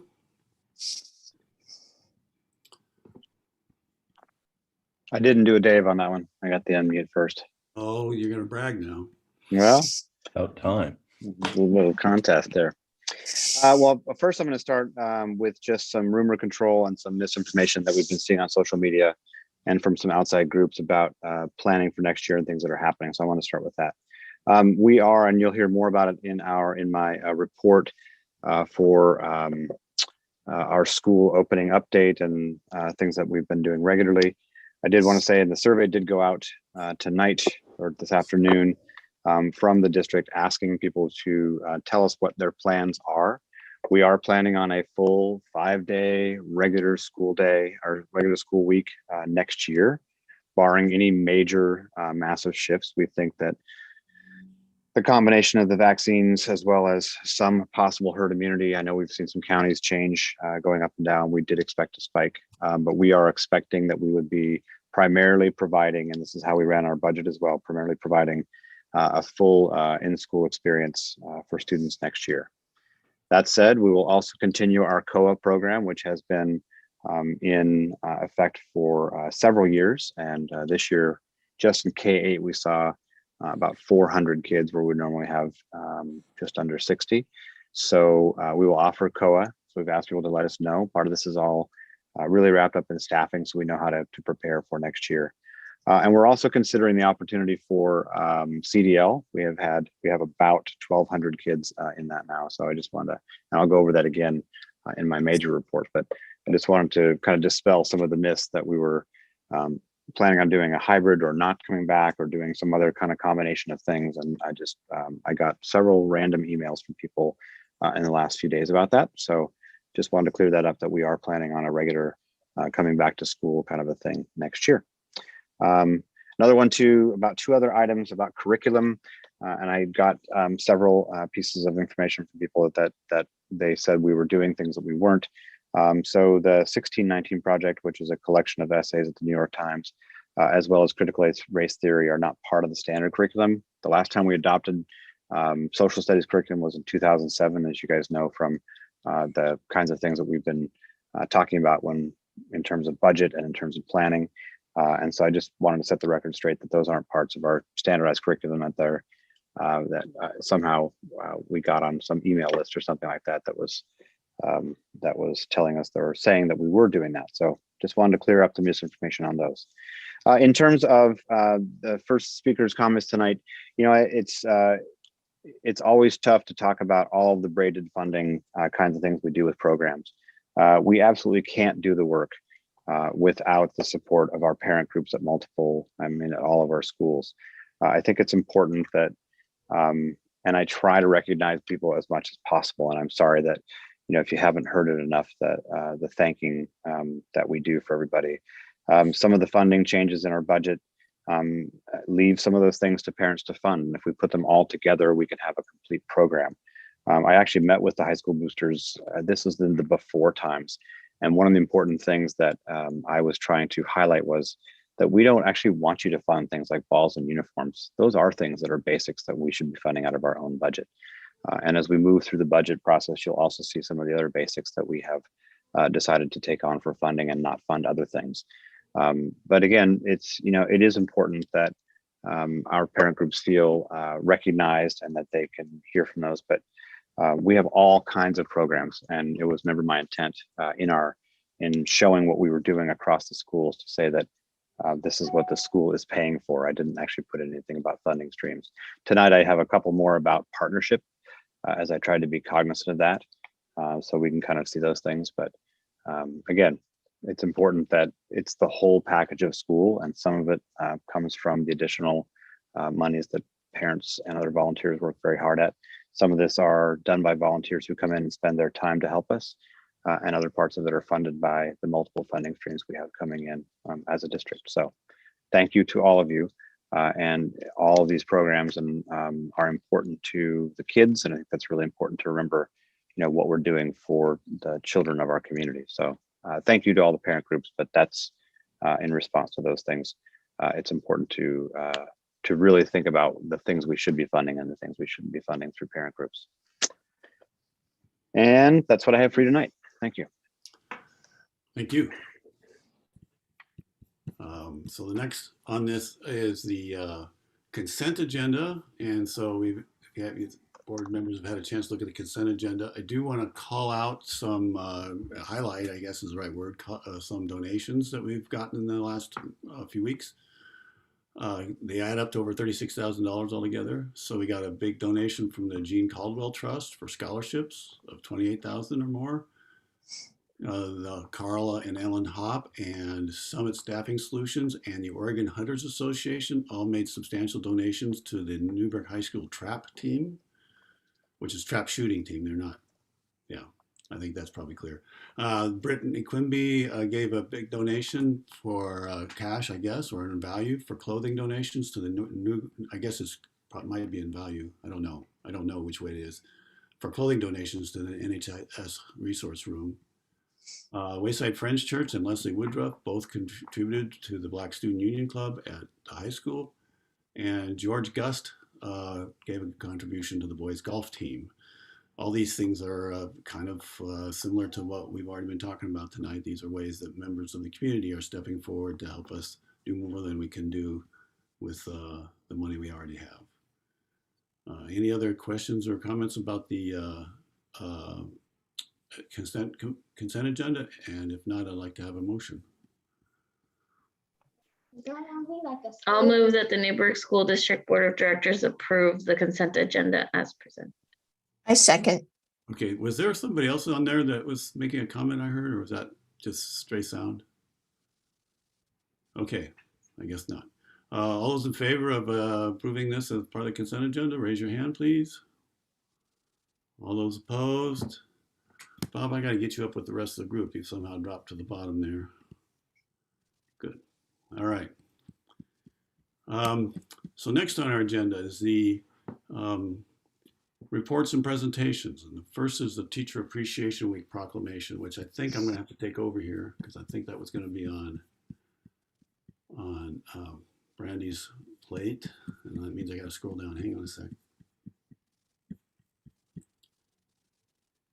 Yeah, so we have a proclamation that's been composed for honoring teachers during the Teacher Appreciation Week for the Newberg School District. The boards would like to celebrate the excellent work being done by our many teachers, particularly with all the difficulties brought from the last year. So I'd like to read this proclamation. Whereas teachers make public schools great, and whereas teachers encounter students of widely different backgrounds, and whereas teachers work to open students' minds to ideas, knowledge, and dreams, and whereas teachers spend countless hours preparing lessons, evaluating progress, counseling and coaching students, and performing community service, and whereas our community recognizes and supports its teachers in educating the children of this community, now therefore be it resolved that the Newberg School District Board of Directors recognizes May 3 through 7, 2021 as Teacher Appreciation Week. And be it further resolved that the Newberg School District Board of Directors strongly encourages all members of our community to personally express appreciation to our teachers for their dedication and devotion to their work. Adopted this 27th day of April 2021. So that's the proclamation. Joe, is there, this just not really on the calendar schedule, but is there something, any events planned for Teacher Appreciation Week that we should know about or the board members might participate in? Careful, Joe. There's teachers on board here listening, so you know. I know, and we're bringing in Cirque du Soleil and putting them right here on Rennie Field. Yeah.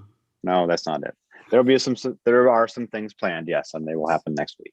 I don't want to give away the surprise though. Okay, so good. I guess great warning was probably for a purpose. But it has been in the past, sometimes board members have had a little role they can play on this. So if there is anything you can do, can you let us know? I'm sure that various board members would like to participate if it's appropriate. Okay. We have some preparatory things that may be something you could help out with. Absolutely, whatever. Okay. All right. I'm scrolling back up to my agenda. I'm going to fix this to where I get a break here. So the next on the agenda is the school in-person update. That's you, Joe, I think. That is, and I'm going to go ahead and share a screen as well.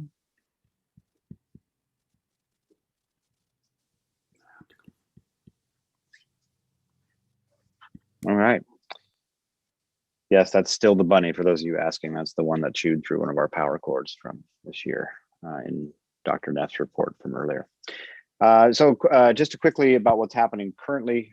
As you know, we started with our secondary students April 19. It has gone very well. Our students have been really good at doing the hallway thing and getting to and from, wearing masks, and behaving well in class and all of those things that we would expect from our students. And so that's been great. I have heard from several teachers how much they were kind of waiting and anxious, just like our elementary school teachers were before. And so our secondary teachers had students in for several days. It has gone very well for them. They've really enjoyed having students in. Andrew Gallagher, who's made some comments to the board, and he's also our association vice president. We had a meeting. It was at the end of what I would have assumed to be a long week, with the first week of students back, and he said something to the effect of that he could not have been more energized at the end of that week. That this was great, and really enjoyed having students in class again. And still, lots of work with, you've got the cohorts going in and out and getting on buses and doing transportation. But by and large, that's gone very well across all of our schools. So I do want to send a huge shout out to all of our students who have really done a great job at being in school and working through this mess with us. And then, of course, all of our families for getting their kids prepped in the morning. I have two of my own, and I know that the struggle of getting them ready and getting them out the door or dropping them off. And so it's a lot of work for families as well. And then finally, to all of our staff members who have just been so incredible through the entire process and getting us back to some, at least partial sense of normalcy.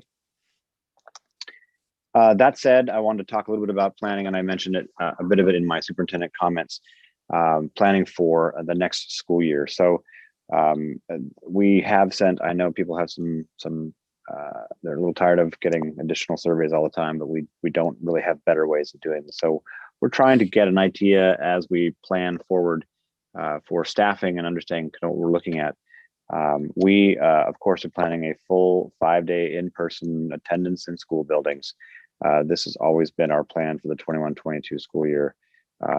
Even as things either wound down here or stayed hot, we figured that the dominoes would fall into place and we would be able to offer a regular school year next year. So that is what we expect most families will choose.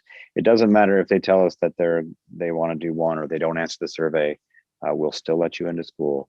We expect that most students will choose this. Again, I mentioned earlier in my comments, we will also provide the COA program, the Chehalem Online Academy. It has been part of our district for several years. That program swelled to nearly 600 overall. So we know that the 400 who are in K through 8, many of them will return, but we also know that many of them may stay in COA. So we wanted to make sure that we want to reassure our COA families that COA will be offered much in the same way it is this year into next year. And then the wild card is the CDL possibility. We'll probably give it a new name besides CDL. But currently we have about 1,200 students who have remained in CDL. That's outside of the COA and who aren't participating in the hybrid program. It's just strictly CDL, so across all the grade levels. It's a significant amount, and we want, and that's why we're asking for feedback from families to know whether or not they would want to stay in that program in the coming year. We know that there are districts around us who may offer that. Earlier in the budget meeting, of course, we were talking about enrollment challenges. We feel that we should be able to offer this if anybody else can. Our students should be our students and they can take CDL here. So just quick recap, full 5-day in-person regular bus routes. Of course, we have new start times from our last meeting and we're working on all those. COA, which is our mostly parent student driven with some teacher support. And then finally CDL, which would be the mix of the synchronous and asynchronous classes, fairly similar to this year. And we will offer that depending upon interest in that. So I just wanted to let people know that we had some options. Our assumptions are that most students will return to the 5 days a week. But the survey we do need for the planning. We will make announcements about CDL options later in the spring as we take in the data and kind of see what the scope of things are as far as the numbers of students who would like to do that. So I think I'll head back to just this slide here, just in case. Are there any questions from the board? Has there been any decision about graduation? We will have graduation. We will. Yeah, that's the decision. No, they are. The high school is working on all kinds of plans for graduation. I don't actually know what they are, and even if I did it, I want to, be a little top secret as they get ready. But they are planning on a full kind of a graduation ceremony. I don't have the details of what they will do, whether it will be similar to last year or if it will be closer to traditional. But they're working on all those plans and contingency plans for graduation, and we'll also, of course, as we did last year and in previous years, have a role for board members to play in graduation. So yeah, they're working on it all the time. So we'll have some more information as we get closer to that time. Thank you. I just want to say here, as a parent and during the last year's graduation, I thought it was an outstanding experience. I'm not sure if I'd choose it over the normal, but it had its own strengths, and I think my boys, I had two, probably valued about as much as they would have the normal. So I just want to assure people that if we do another drive-through graduation, it will be an outstanding experience. Our high school staff, our admin and the support staff and teachers and everybody who was involved in that just did an outstanding job last year. And they do it every year, but they pulled off something we'd never done before and made it look like we were pros at the whole thing. So they did a great job. Thanks to them for that. Any other questions about the options for next year?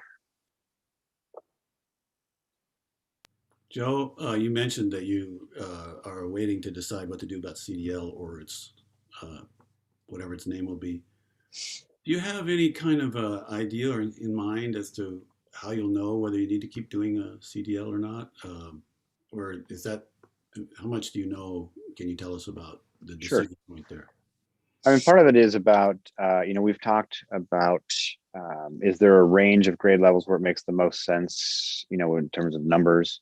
One of our challenges, of course, is that you have to have enough numbers that want to do it to make it viable for you to hire a teacher to do it, right? Because teachers have licensure and they, we have to have them teaching the subjects that they're supposed to teaching in secondary. In elementary, they teach a few more. But if you've only got a smattering of kids, that will be our biggest thing. So it'll come down to, can we staff it properly and does it make sense? And it's hard to know, Ron, of the 1,200, if 25% decide they want to stay, well, that's 300 kids. That's quite a bit. And so do we, what do we do with that kind of, is it a big wide range or not? So it'll come down to a kind of a staffing ratio and question about how we could do that. Because you don't want to overload the staff members who are teaching those classes. So there's still some kind of give and take, and that's why we have, and I can't give you a perfect answer to it because we just don't know what it looks like to gauge. If we have 20 people who say they want to do it well, we probably can't do it. But if we have 600 people who want to say it well, or who want to do it, then we have something to consider. The range is probably in between those two numbers. It's a pretty wide range, and I'm being careful about that. A couple of comments on that. Is it fair to assume it's easier to put it together for the elementary schools than it is for the secondary schools? Because no, not necessarily. They each have their own thing. I mean, so if you're an elementary school teacher, you're prepping multiple subjects every day, right? So there's some work in that.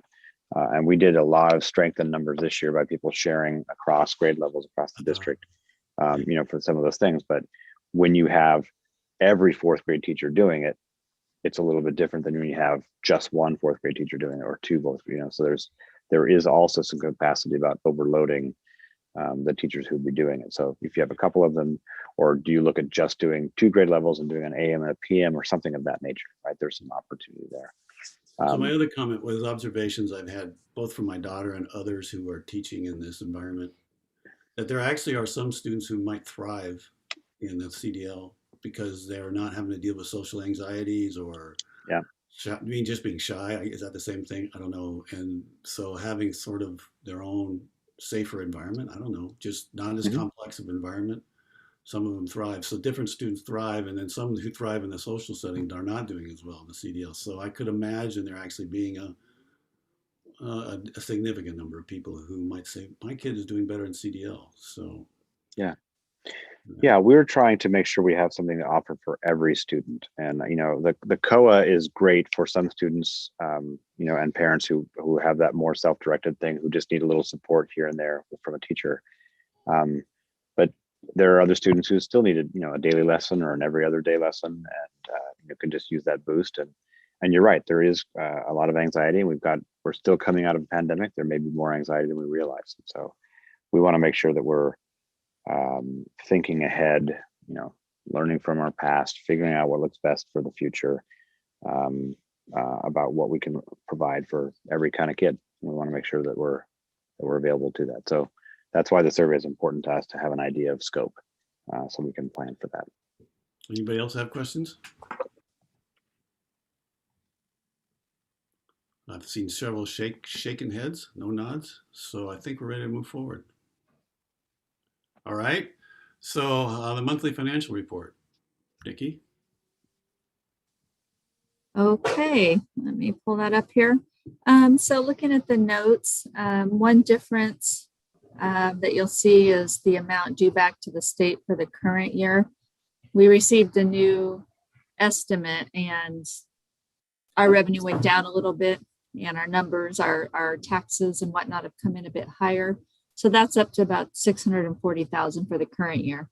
As far as the prior year, we didn't receive the final, but we received an updated estimate for 1920.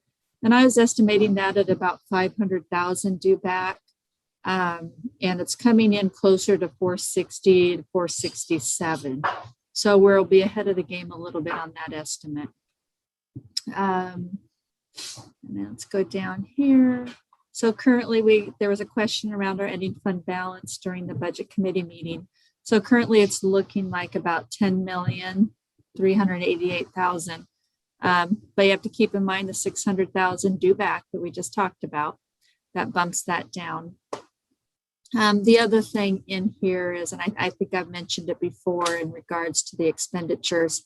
The beginning of the year, we did encumber all of our transportation costs because we put that in, one PO and encumber the total amount.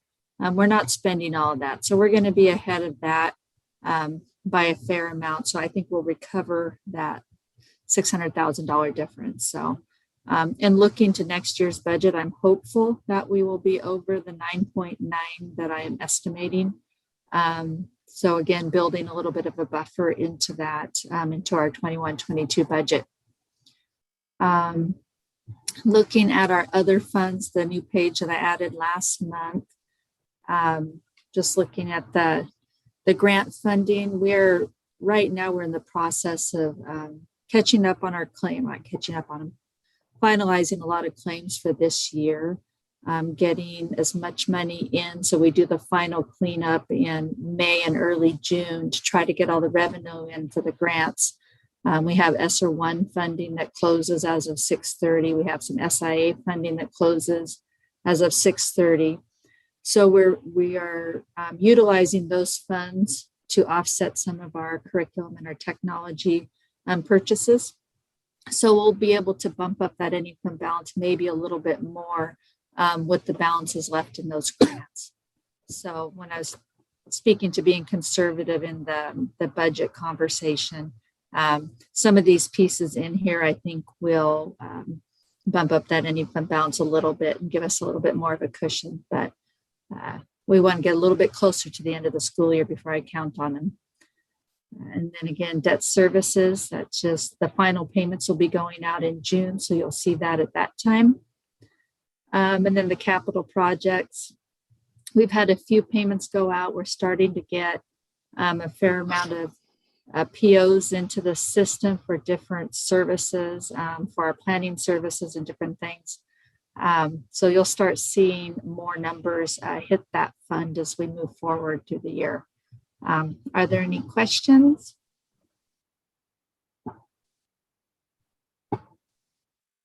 Hey, Nick, you had one question. With all the districts around us, I mean, I know this is speculation totally, but are they all in as strong as a spot we are with ending fund balance, do you think? I mean, or any guesses? The only thing I could speak to, because we haven't been having the usual meetings where a lot of the business managers get together and have those conversations.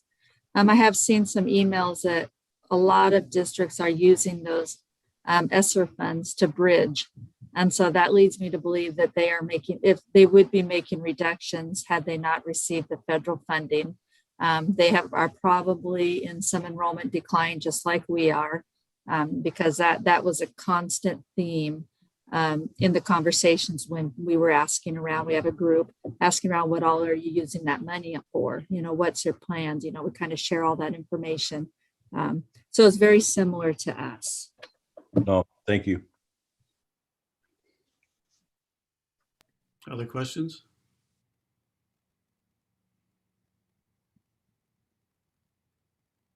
So, Nikki, you mentioned that the 650 hasn't been taken out of our projected ending fund balance yet, and you also said it might even be made up by other funds. There's the other 460 that you mentioned too, and when I look at the projection, it looks like it's 10,388 that you were projecting on the ending fund balance, but then you told us that the budget meeting was only 9.9, and that's about the difference of the 460. Am I understanding where the 460 went to? Well, the 460 is actually a hit we're going to get for the prior year. So that's 1920 that'll come in and take away money in our May payment. So that's something I've kind of expected and planned. So you already planned that in. The 460 is already accounted in all this. In that piece. Yeah, it is in my estimates. Yeah. It is already planned into that. So the 10,388 is after the 460 disappears. Yeah. But it doesn't include the current year 600, whatever that number was yet. Yeah. So that's something to keep in mind as the estimates keep changing. That might get better because that per student amount changes all the time. All right. That's helpful. Thank you. Other questions? Well, thank you, Nikki. I appreciate that report. We're ready to do the bond update, and that shows me as Greg doing this report. So I thought you would get out of all this stuff, Greg, but here you go. I'm glad to do this. This is something I have really enjoyed, and like Greg said in public comment, it has been really refreshing to have brick architecture really exceed what they told us they were going to do. They stood out to us because they really wanted to gather input from the community, from students, and from staff in this process. And not only have they done that, but they've exceeded. They keep bringing us back to what we heard from the wider groups. So we're in the design team phase where we have 3 design teams up and running for Edwards Elementary, for Catalyst High School, which includes some COA representatives because some of the expansions at that building are going to include COA and some of our other programs. And then also the NHS design team. And what's been great in those groups is we've had 2 meetings of each of those groups, and they have really focused on the foundational things of what are our philosophies, what did we hear from the community. And so they have a working draft that we've been working with all the design teams that Brick has created that's a summary of all of the feedback that came from the 16 sessions that we did. And they really did a great job in capturing that. And so we've done our best to get a representative group on the design team, but Brick keeps bringing us back to look at those documents and say, what did your community tell you? What was the input? What does this tell us about our philosophies as we begin this process? And I really, really appreciated that they are helping us make a good design because it's listening to as many people as possible. So the things that we are working on now, we are, even though we have had all of that engagement going on, we are still working on increasing our student voice in this process. So we are working with principals and other staff members to do some kind of one-on-one recruiting to get some more students involved, either in the design team on a regular basis or as consultants, so that we can make sure that that is a high voice in our process. The design committees will be meeting every other week through probably mid to late June, when then the process will slow down a little bit as the architecture firm starts making drawings and bringing them back to the committee for feedback and iterating to a better design. What we have just done in this last week at our bond management team meeting that happens every Friday is Brick had us consider what are the implications, what are the philosophies for teaching and learning that we might want to establish and implement into the buildings. And they gave us some examples of what some other school districts have done and how that has shaped their building process. And for us in Newberg, there's a lot of ways that we're excited about that, but one of the particular ones that's sort of gaining traction at the moment is how do we have a district-wide K through 12 process for developing STEAM types of activities?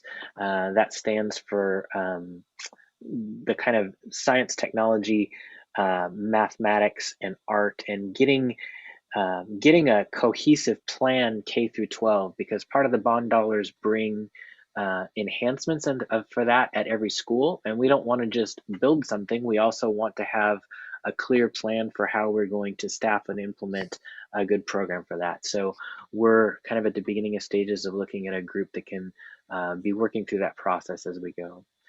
And probably the biggest thing that is happening right now is that Larry Hampton has been the most busy person, I think, as far as the bond project.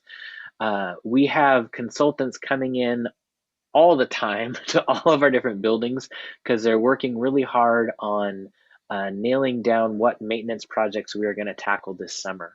And that has been really encouraging to hear those updates, to hear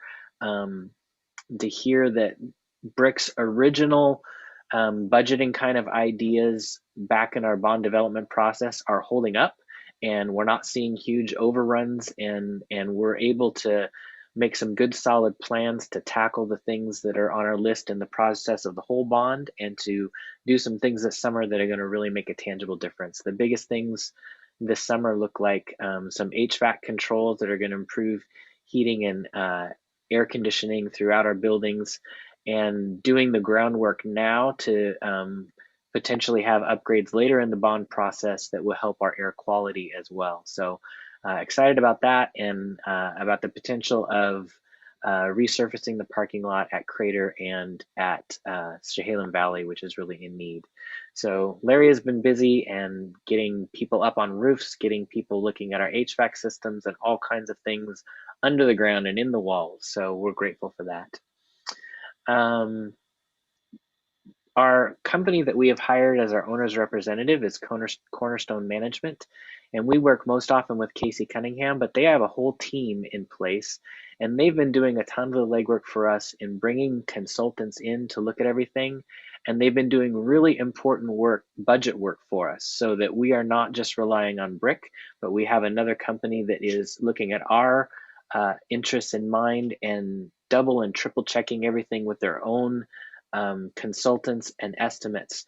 And the good news is, as we continue to get more and more detailed budgets, we're looking like we're going to be able to accomplish all of the things in our scope and do it really well. So we're really grateful for that company and for how this process is going so far. I guess the last thing that I'll bring up and then see if there's any questions is we're also working, again, Larry Hampton working mostly on this with the Cornerstone Group, design standards that will be implemented throughout the bond process. And so that looks at the kind of things like what are minimum requirements for roofing materials, for flooring materials, for windows, for energy level, like all of those different things, so that we from the outset know this is what we're aiming for, and then they can plan that into the budget and plan that in as they make the design and as they hire subcontractors. And Larry has been a great voice to say what we really want is long-term maintenance that wears well. And his experience in some past bonds is you know, there's always trade-offs in everything, and sometimes when they've tried to maximize one thing, the thing that often got short attention span was long-term ease of maintenance. And so he really wants to have that as a key part of our design process, and Cornerstone's really working with us to do that, as well as to develop a pre-authorized list of contractors that we can work with a special emphasis on as many local contractors as we are able to do, so that these bond funds can help our local economy as well as helping our schools. So that's kind of an update of where we are, and things have been going really great, and it's been encouraging. Hey, Greg, I had a question. Or sorry, Sure. Ron, Go ahead.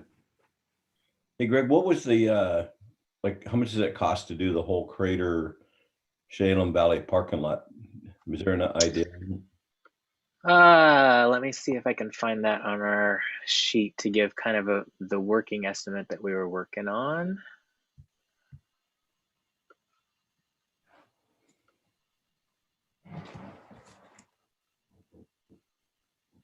I'm not finding it real quick here, Dave, but I can look at that. No, thank you. And I can put it in the chat later in the meeting if this when I dig that up from here. Thanks, man. Thank you. Mm-hmm. Greg, just say a little bit about your role, your official role. I know this is part of the transition that we made that brought Jennifer in as our board secretary, and it's probably been mentioned, but I'm afraid I've lost some of the details. So why don't you remind us? Sure, you bet. So my position has changed a couple of times when I've been in the district. And so what I've been with most currently is the communications coordinator and the board secretary. And, you know, in previous things, the communications piece was a full-time position, but with our changes to the district office, I've been holding both of those things. And what we recognized in the process of planning for the bond and working with BRIC, one component or one option is to use bond funds to hire outside communication people to help with all of the things that happen with the bond. And when we started talking about that, I said to Joe, you know, I would be interested in doing that. I would be interested in keeping all that communication in-house, and would be willing to as well help with some of the coordination, because you know, there's a lot on Joe and Nikki's plates. And so I function as the person that doesn't do all the work, but kind of the funnel comes through me to distribute it out to who needs to tackle what needs to be done. So that part of my new job is what's called the bond manager. So I keep the communications coordinator, add the bond manager, which includes bond communication. And then what I was doing as board secretary is now moving to a half-time position that Jennifer Nelson has. Yeah. Oh, good. I think that's a good explanation. Thank you. Any more questions about the bond update for Greg? I didn't have a question, but I did want to just spotlight, there are a lot of exciting things about this bond. And, tonight, the one that I wanted to really highlight was the work that's going to be done at Catalyst. Something I've always been proud of is that our alternative school does not look like an afterthought or a second tier facility. That wasn't always the case. Mm-hmm. And, a previous bond was able to give that program and give that alternative high school a really top quality facility. And I'm really proud that we've been able to maintain that commitment to that alternative program and to Catalyst as a alternative high school for folks, and really give a top quality facility for that program. So I'm really excited about that. Yes. Other comments, questions?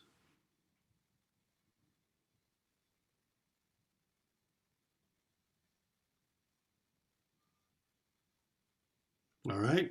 If we're ready to move on, thank you, Greg. I appreciate that report and the clarification of how you fit in now that way. And when you see Larry, tell him that we root him to keep going on with that energy he's putting in. So let's go to the review of the goal 3 strategic plan. That puts Joe back in the seat. And I see he was ready. I will get up and ready to go.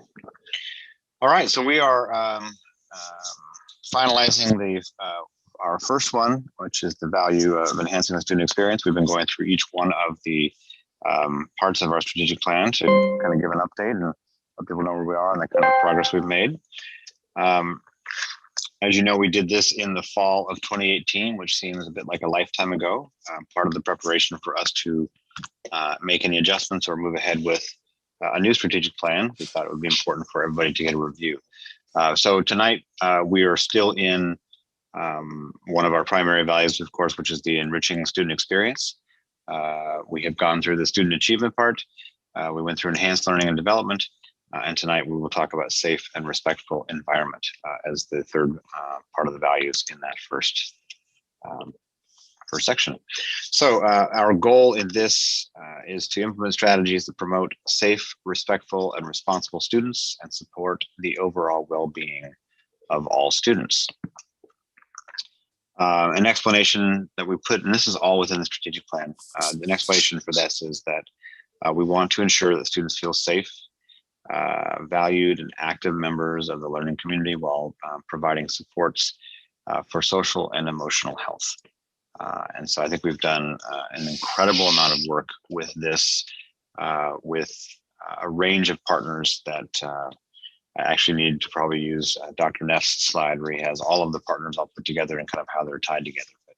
But the work to do some of this across all of our systems and doing things that really nobody else is doing out there in our partnership work has been an amazing way to do it. So I'm going to highlight just a few of them tonight.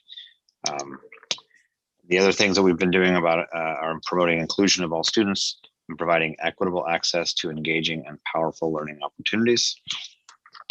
And then nurturing a culturally responsive and trauma-informed environment for students and staff. So again, these are part of the strategic plan, these three subsections underneath the primary goal. And I'll go through some of those.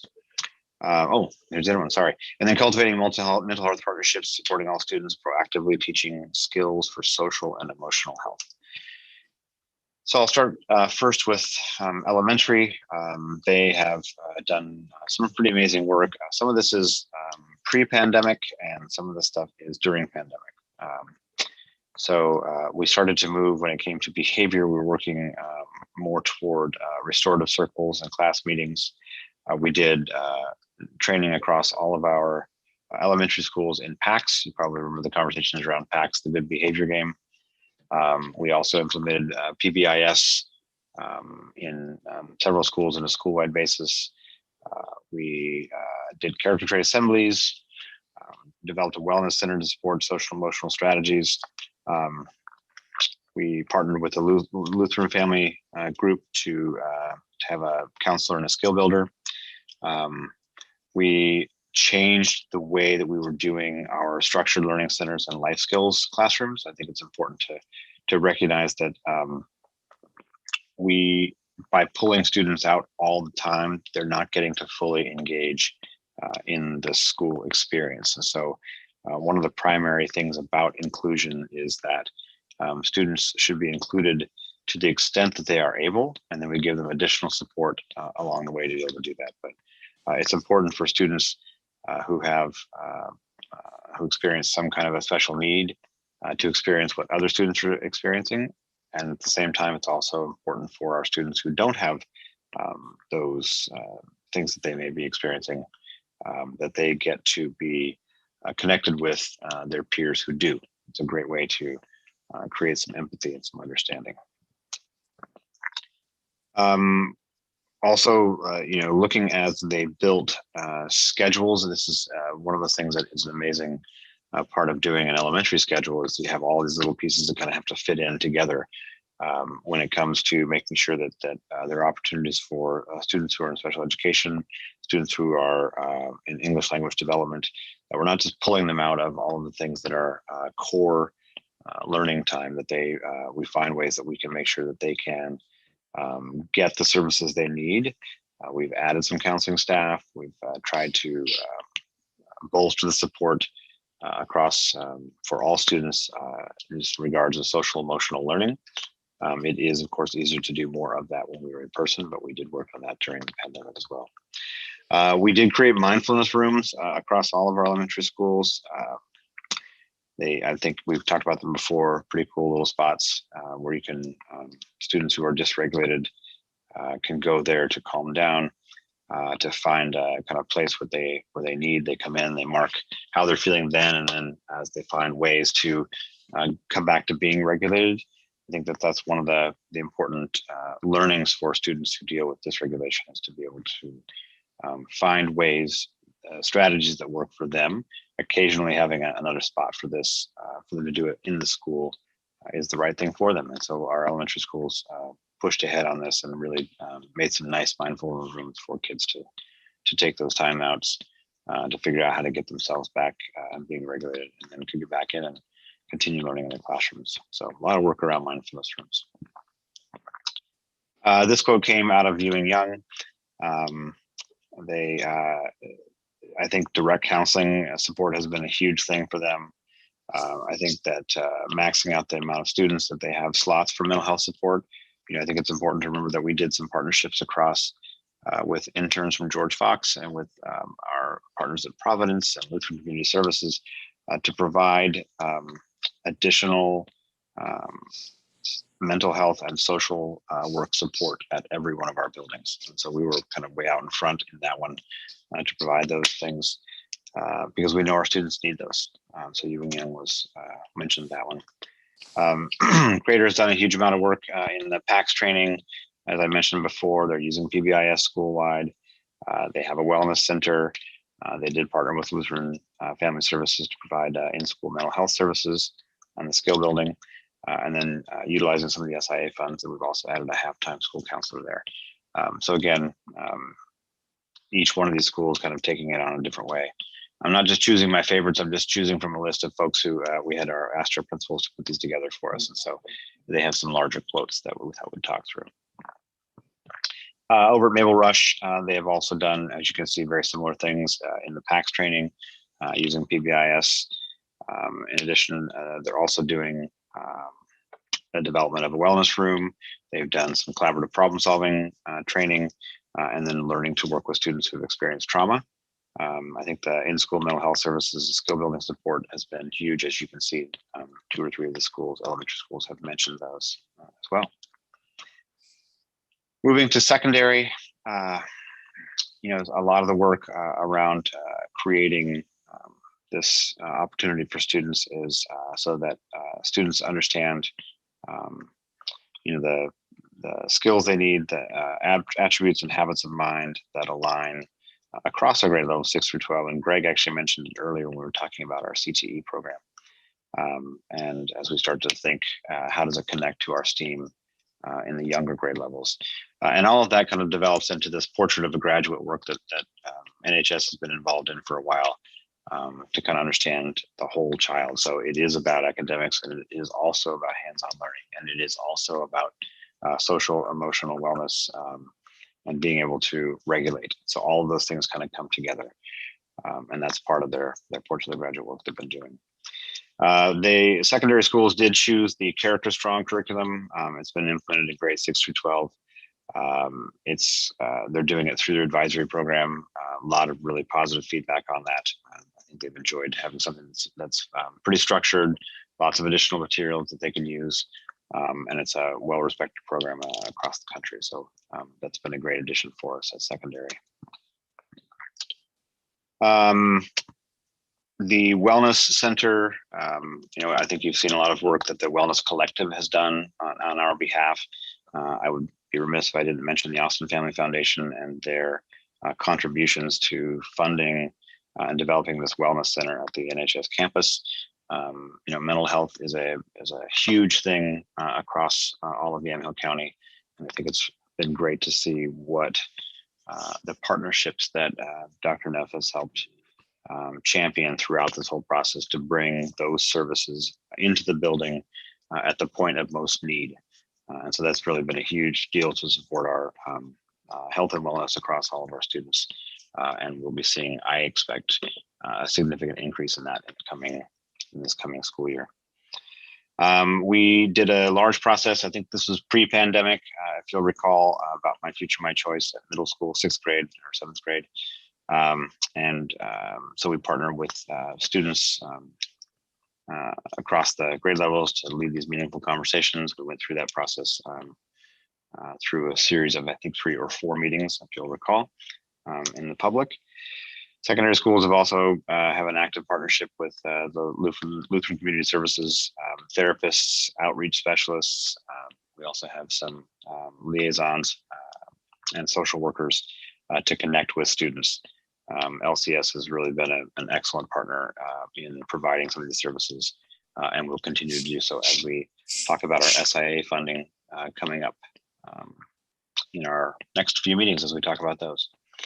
And then Catalyst also implemented a success coach model at their campus. And so, part of the black box of getting through school is not always understanding which is the hoop you need to go through and which one is the direction you need to go. And especially when looking at post-secondary education, it can be very challenging if you don't have a guide to help you through that. And so something that Catalyst has implemented as part of our alternative program is to help students understand, how to get there, how to be successful, how to finish high school with us at Catalyst. And they've just been such a key part of our program over there for the success of Catalyst kids. Also, George Fox has been a significant partner in this, using their psychology students who are doing their practicum hours to support us in the social emotional work that we're doing, which has been just an amazing part of their experience at GFU, but also for our students. And then Hazelden Clinic, we have an intern who works with students who struggle with alcohol and drug addiction. And we will continue some of that work again, utilizing some SIA funds into the future for the following years. A couple other things that are specific to the high school and to Catalyst. We welcome all students into our AEP classes. We are working on trying to increase the numbers of students who take up the slots to take our advanced placement classes. Also, we are offering Willamette Promise courses to any student interested in CTE. So there's a lot happening out there for those, and connecting them with community college and other career opportunities. So the high school and Catalyst have collaborated over the last couple of years to ensure electives between buildings. So we have students that go to one that may have something, or over to the high school for something else. And I think you'll see a continued growth in that partnership. So we're not trying to reinvent the same program just across the way a little bit. So lots of exciting things happening. Of course, CTE and the facility that houses it is a large part of our bond work. And along with that work, not just construction, but it also includes work in the curriculum and deciding what we can do next. What are the kind of spaces that best support us decades and decades into the future with the kind of flexibility that we need. Been working on dropout prevention. I think that's important as it's very challenging for students to get through, and depending upon either their life situation or their school situation or where they are with personal mental health, trying to keep students in school. We have the wraparound services available for them here.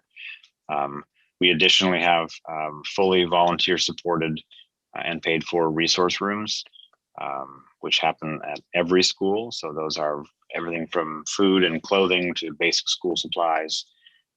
Lots of donors are funding those, volunteers staff those rooms during certain days of the week, and they're available for our students to be able to get the kind of basics that they need. And it's been really an incredible program, started a few years ago, and it is in all of our schools, and it's very well used and very well loved part of our services we provide. And then secondary schools also use Youthline for additional mental health support for students and families. And Newberg does take part in the Safe Oregon service that allows kids, parents, anybody in the community to report safety threats, potential acts of violence. We have been involved with that since its inception, and it has provided us with certain information sometimes, and we've taken care of those things. So it's been a great service for us to have and to continue to promote that safe space for kids to be. Still working on collaborative problem solving at secondary schools.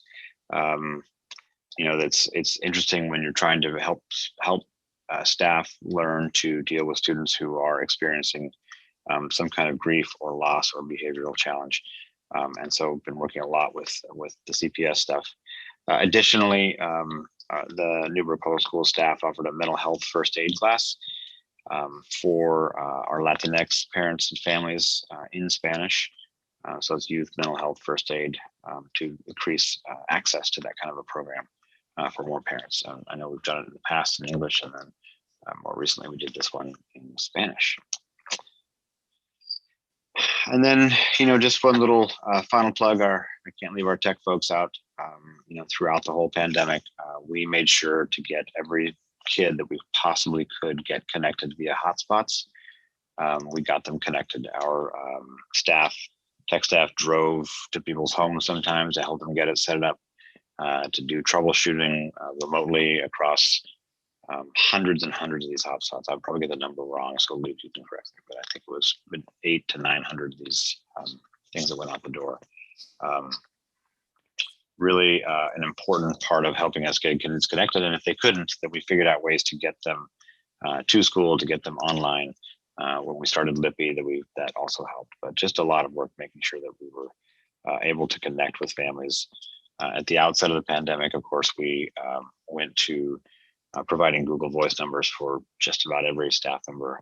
I know all licensed, and our secretaries and other EAs had connections to a Google Voice number, so they could be reached, and we can connect with families depending, regardless of where they were. So just a lot of work that went into all of those kinds of things. So again, that goal is to implement strategies to promote safe, respectful, and responsible students, support the overall well-being of students. I think we've done a lot of incredible work here, and this work, unfortunately, is never a goal to be done, but a journey to be on. And we have truly some incredible staff members who have done amazing work in this and continue to bring in additional partners and additional support for students and families.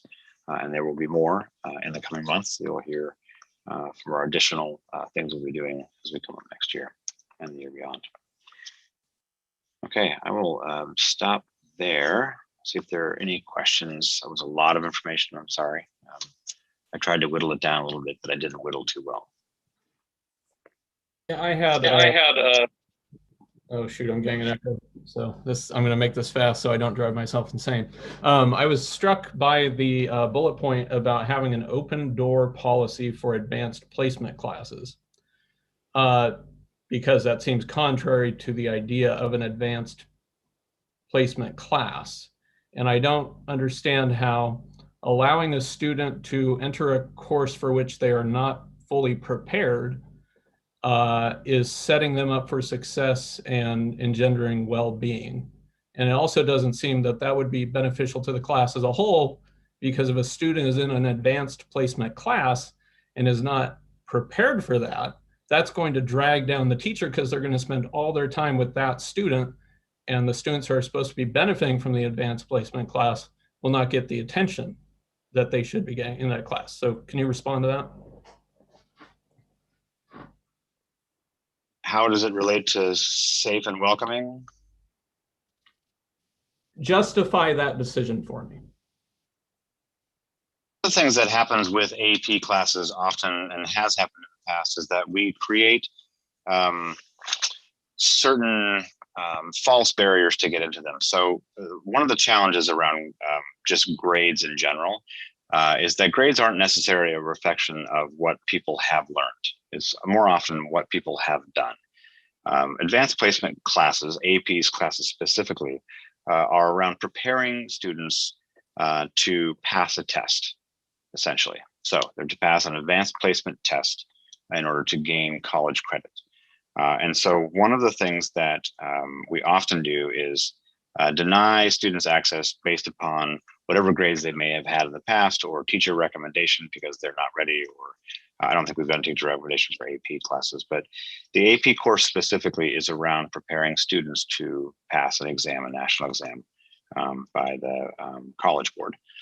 And so by providing additional access to more students and allowing anybody who wants to take them, it actually allows the door to be more broadly opened, and it doesn't really relate necessarily to grades.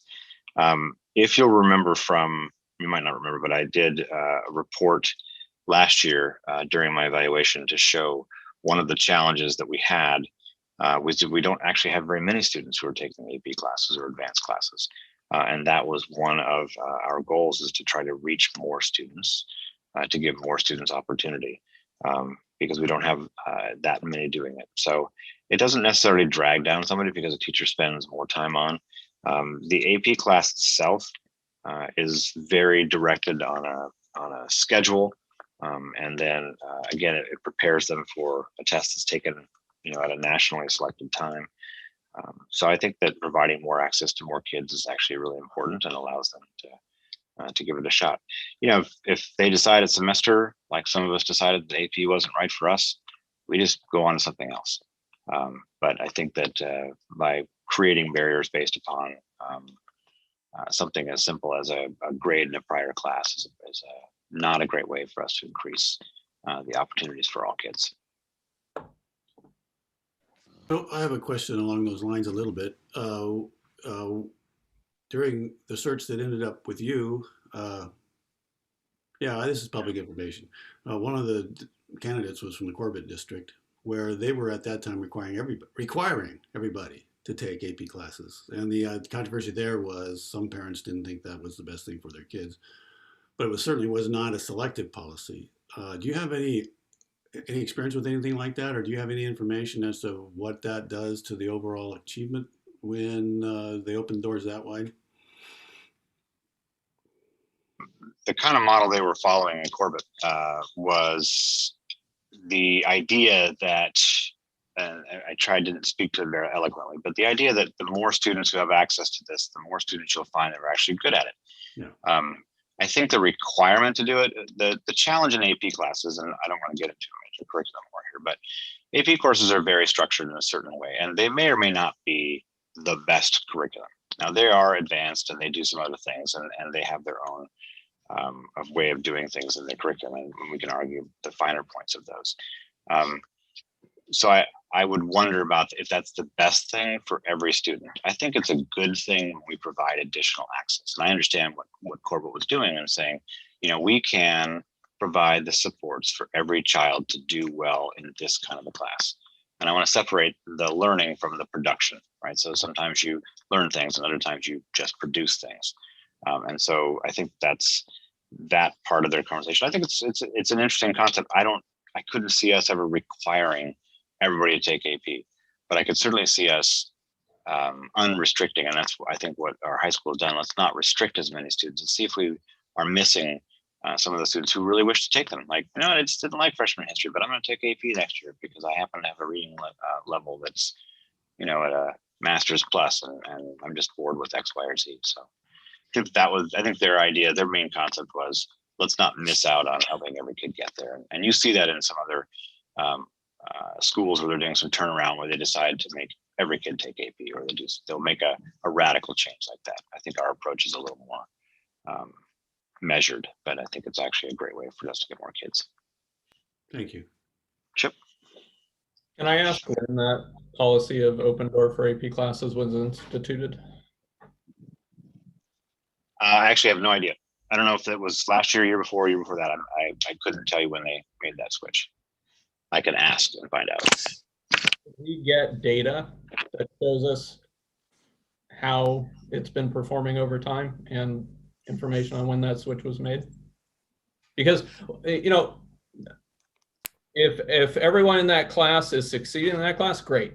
But if you look at when the policy was changed and suddenly the overall performance of everyone is dropping, I think that's important to look at. Joe, are you there? Your picture's dropped. I am, and I heard it. Sorry, I was switching out headphones because this meeting has gone long enough that I had to go to my reserve pair. So I did, and I heard the question. So I can ask them about looking at that data. I think we've got a couple of tough years to look at right now, but I think that if you only look at the achievement of a small section of elite students and look at their grades or their achievement, and then if you open it up and you have 3 times as many students across a full spectrum, are you going to see a difference in achievement? Yes, because you have more people who are in the system who are across a broader scale of them. So mathematically, it's going to change anyway.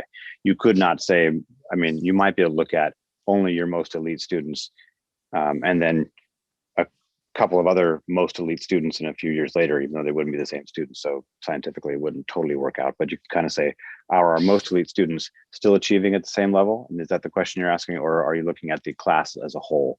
So as your pie chart includes more kinds of kids, the achievement numbers will look different because it'll scale differently across different kinds of abilities and different kinds of ways that kids work. I think both numbers are valid and important to look at because you want to make sure you're not dragging down the top performing students and that you're also not mismatching students who would do well in a regular class who might do poorly in an advanced placement class because they've been mismatched as a result of being in that class. Well, and the only poorly part would be their grade, but not necessarily their AP score, right? So there's no penalty for a kid taking an AP class and not doing well on the test, right? So if I get a 1, a 2, a 3, or a 4, or 5, if they get a low grade, okay, that would be.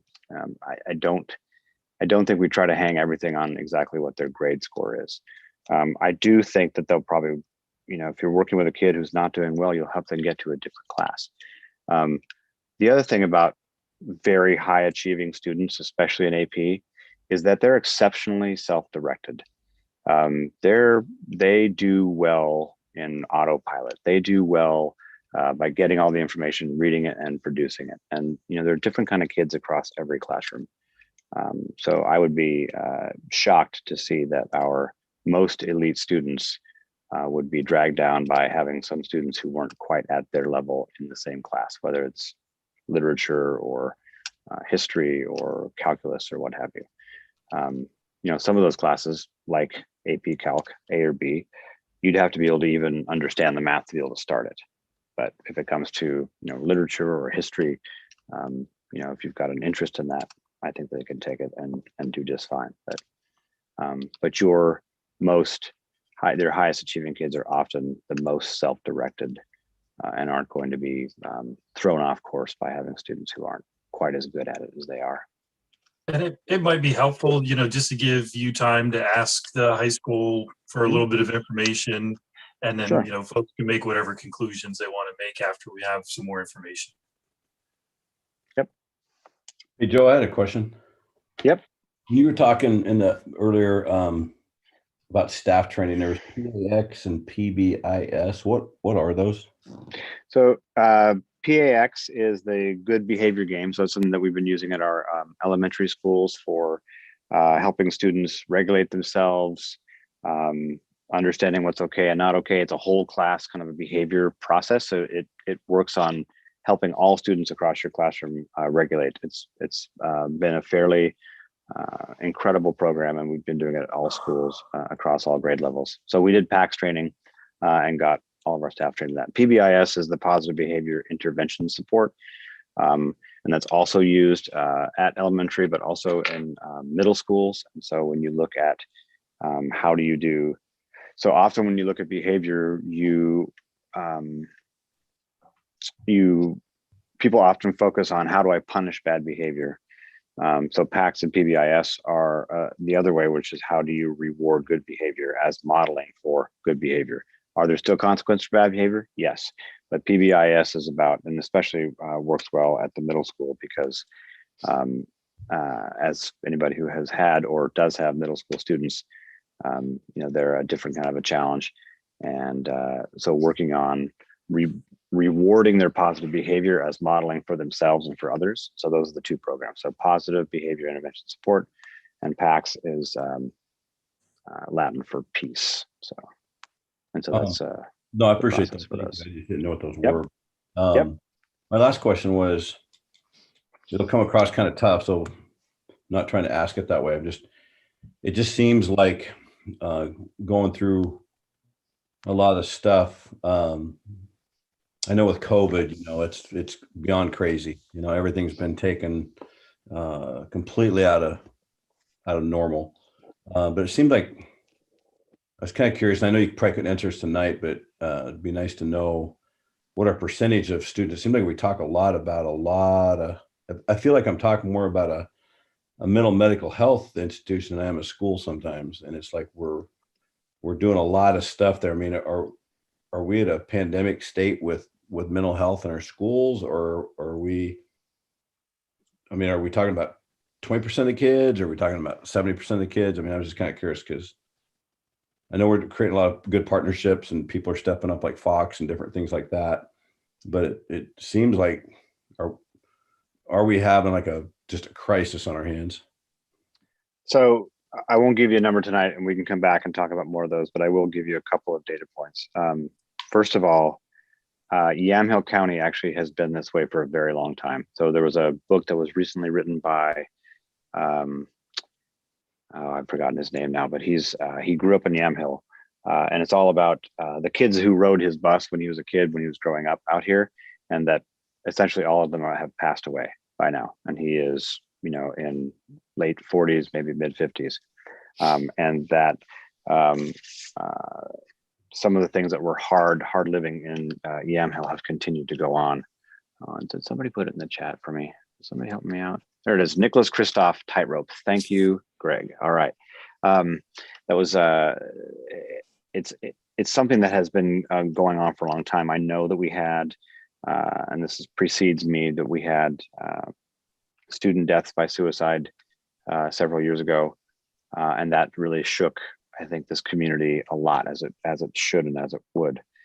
And I think that it's important to understand, and that's why we talk about students who are experiencing poverty and homelessness, students who are struggling through things. This is all pre-pandemic. We put all these systems in place before the pandemic, right? These are all things that we also were able to do through partnerships. So the things about George Fox, they're doing their internship, so it's not costing us money. We're looking at using some of our SIA funds to do additional mental health support. But we'll often focus on the outcomes of bad behavior and not the roots of what's happening when a kid's in crisis, when a kid's in trauma. And trauma could be that I just don't know where my next meal is coming from, which happens more often than not, which is, we think we learned that, especially through this pandemic, because we were delivering, 500,000 meals by March. So is it a crisis? Yeah, actually mental health, and Oregon has been horribly underfunded in the whole process, right? I mean, you just know all about mental health funding across the state. So I don't want to sound a huge alarm, but yeah, we've been in crisis for a long time, for decades. This is why we have these large homeless populations. It's why we have other issues of social things that are going on. So what we're trying to do is through partnerships primarily, find ways to support kids who are living in trauma, families who are in trauma, so they can learn, so they can do English and math, and they can play baseball, and they can, have lunch and doing the other things that we want every kid to be able to do. But there is a lot of support happening there, and but it's not new. This is stuff that's been going on for a very long time, and I think that we're continuing to see we're continuing to see the outcomes of decades of underfunding for social service support for families who have been in crisis, and now it's blooming, unfortunately. So we've got a lot of work to do to cut that down. And it's not Newberg. This is across. I mean, and I mentioned Yamhill County because the author who wrote the book is local, but these are the same crises we're talking about across the state. Yeah. Other questions?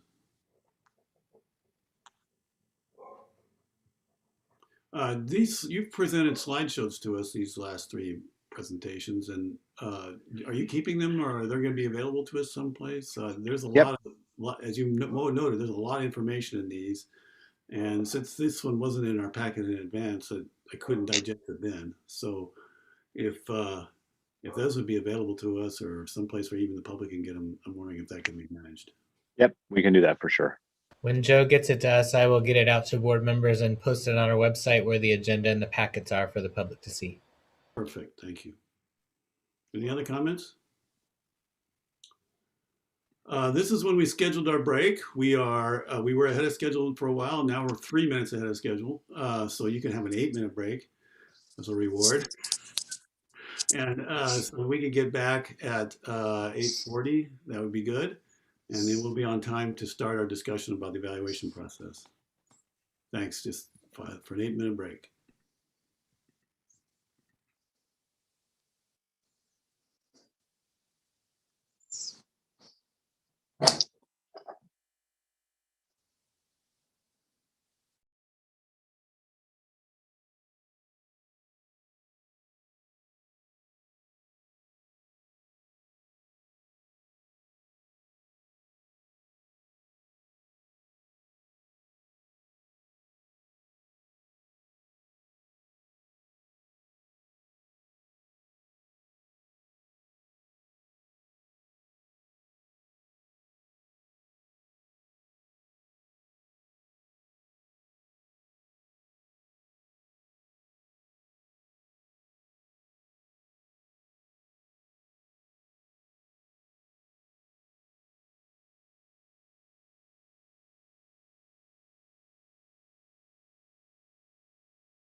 can't be heard.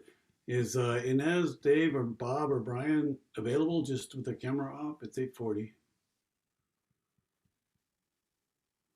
Okay, good.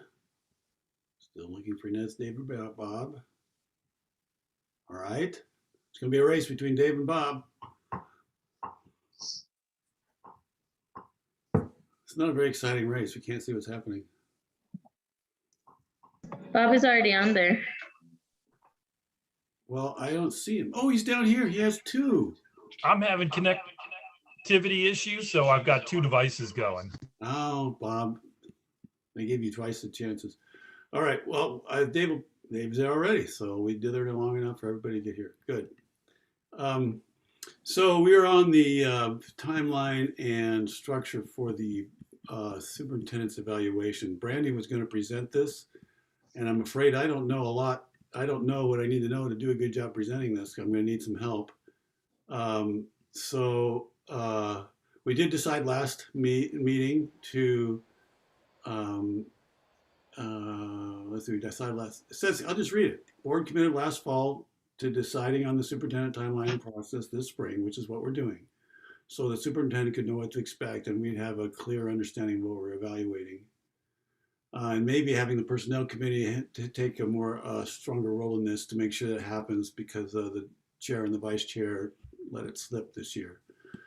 Last year, the board chose to evaluate progress made in 2020, and this proposal was made on the idea of the calendar year.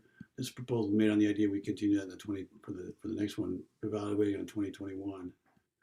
We discussed and confirmed that we'd like to have a 360 review completed this year. Not necessarily we're going to do this every year, but we're going to do it this year and then see how often we wanted to do it. So the timeline has been developed, and I'm not quite sure how it's been developed. So somebody might be able to help me on that, and it has been given to us here. So somebody want to take over from here and do a better job? Sure. So I could just give so from the discussion last time, the 360 review is definitely going to be included. And the discussion also confirmed that the OSBA procedure with the 8 standards seemed to be correct. Right. And Joe mentioned having the artifacts for guidance for the superintendent presentation was helpful. So what I did is went back to what was a draft in your packet last time and adjusted things a little bit based on the discussion. Took away all the if we do a 360 degree because you decided that you wanted to do that from discussion. So that's clear there.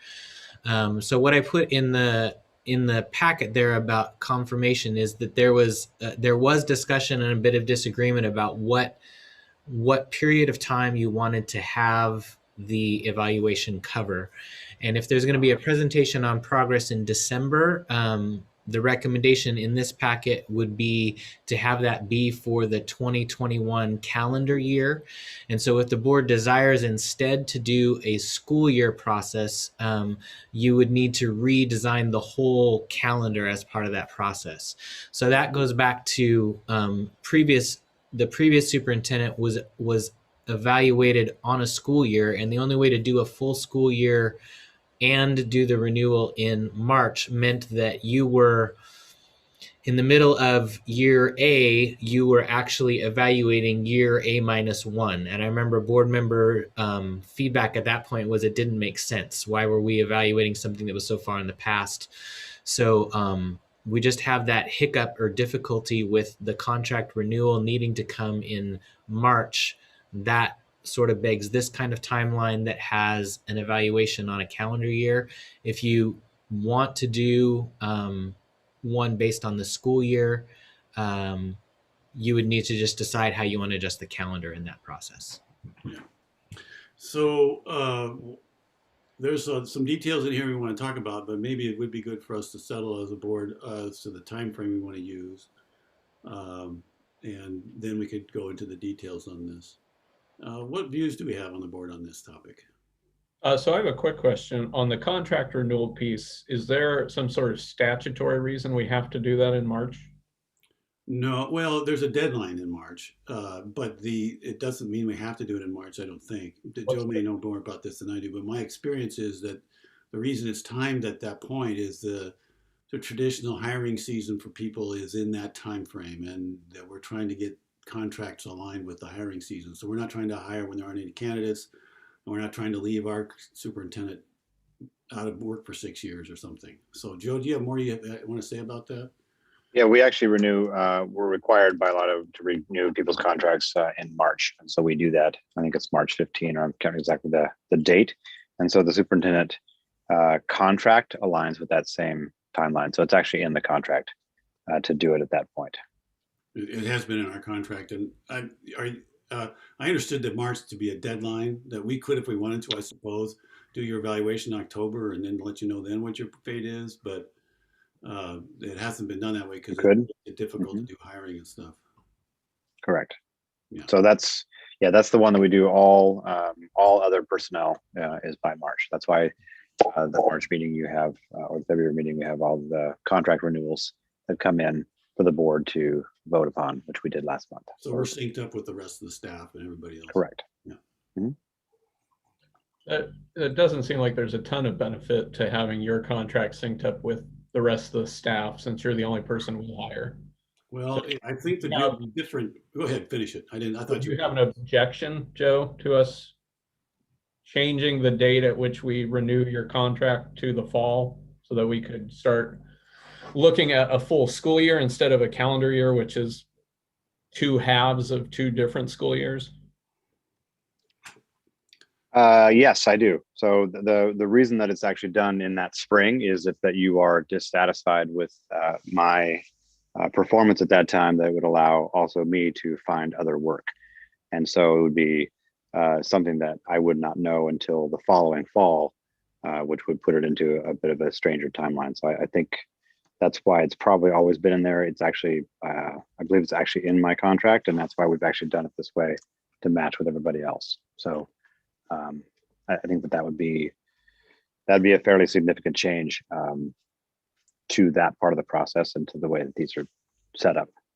I would be surprised if we found other districts that did not follow the similar timeline.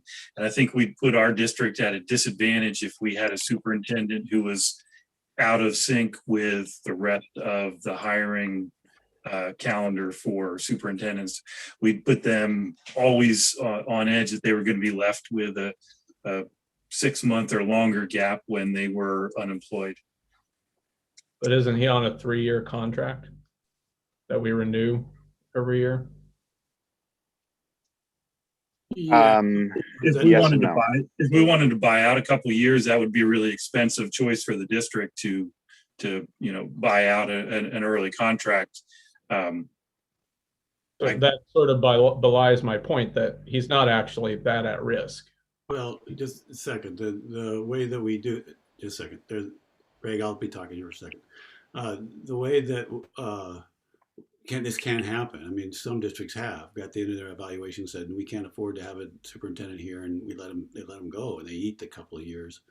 So that's the way that works. I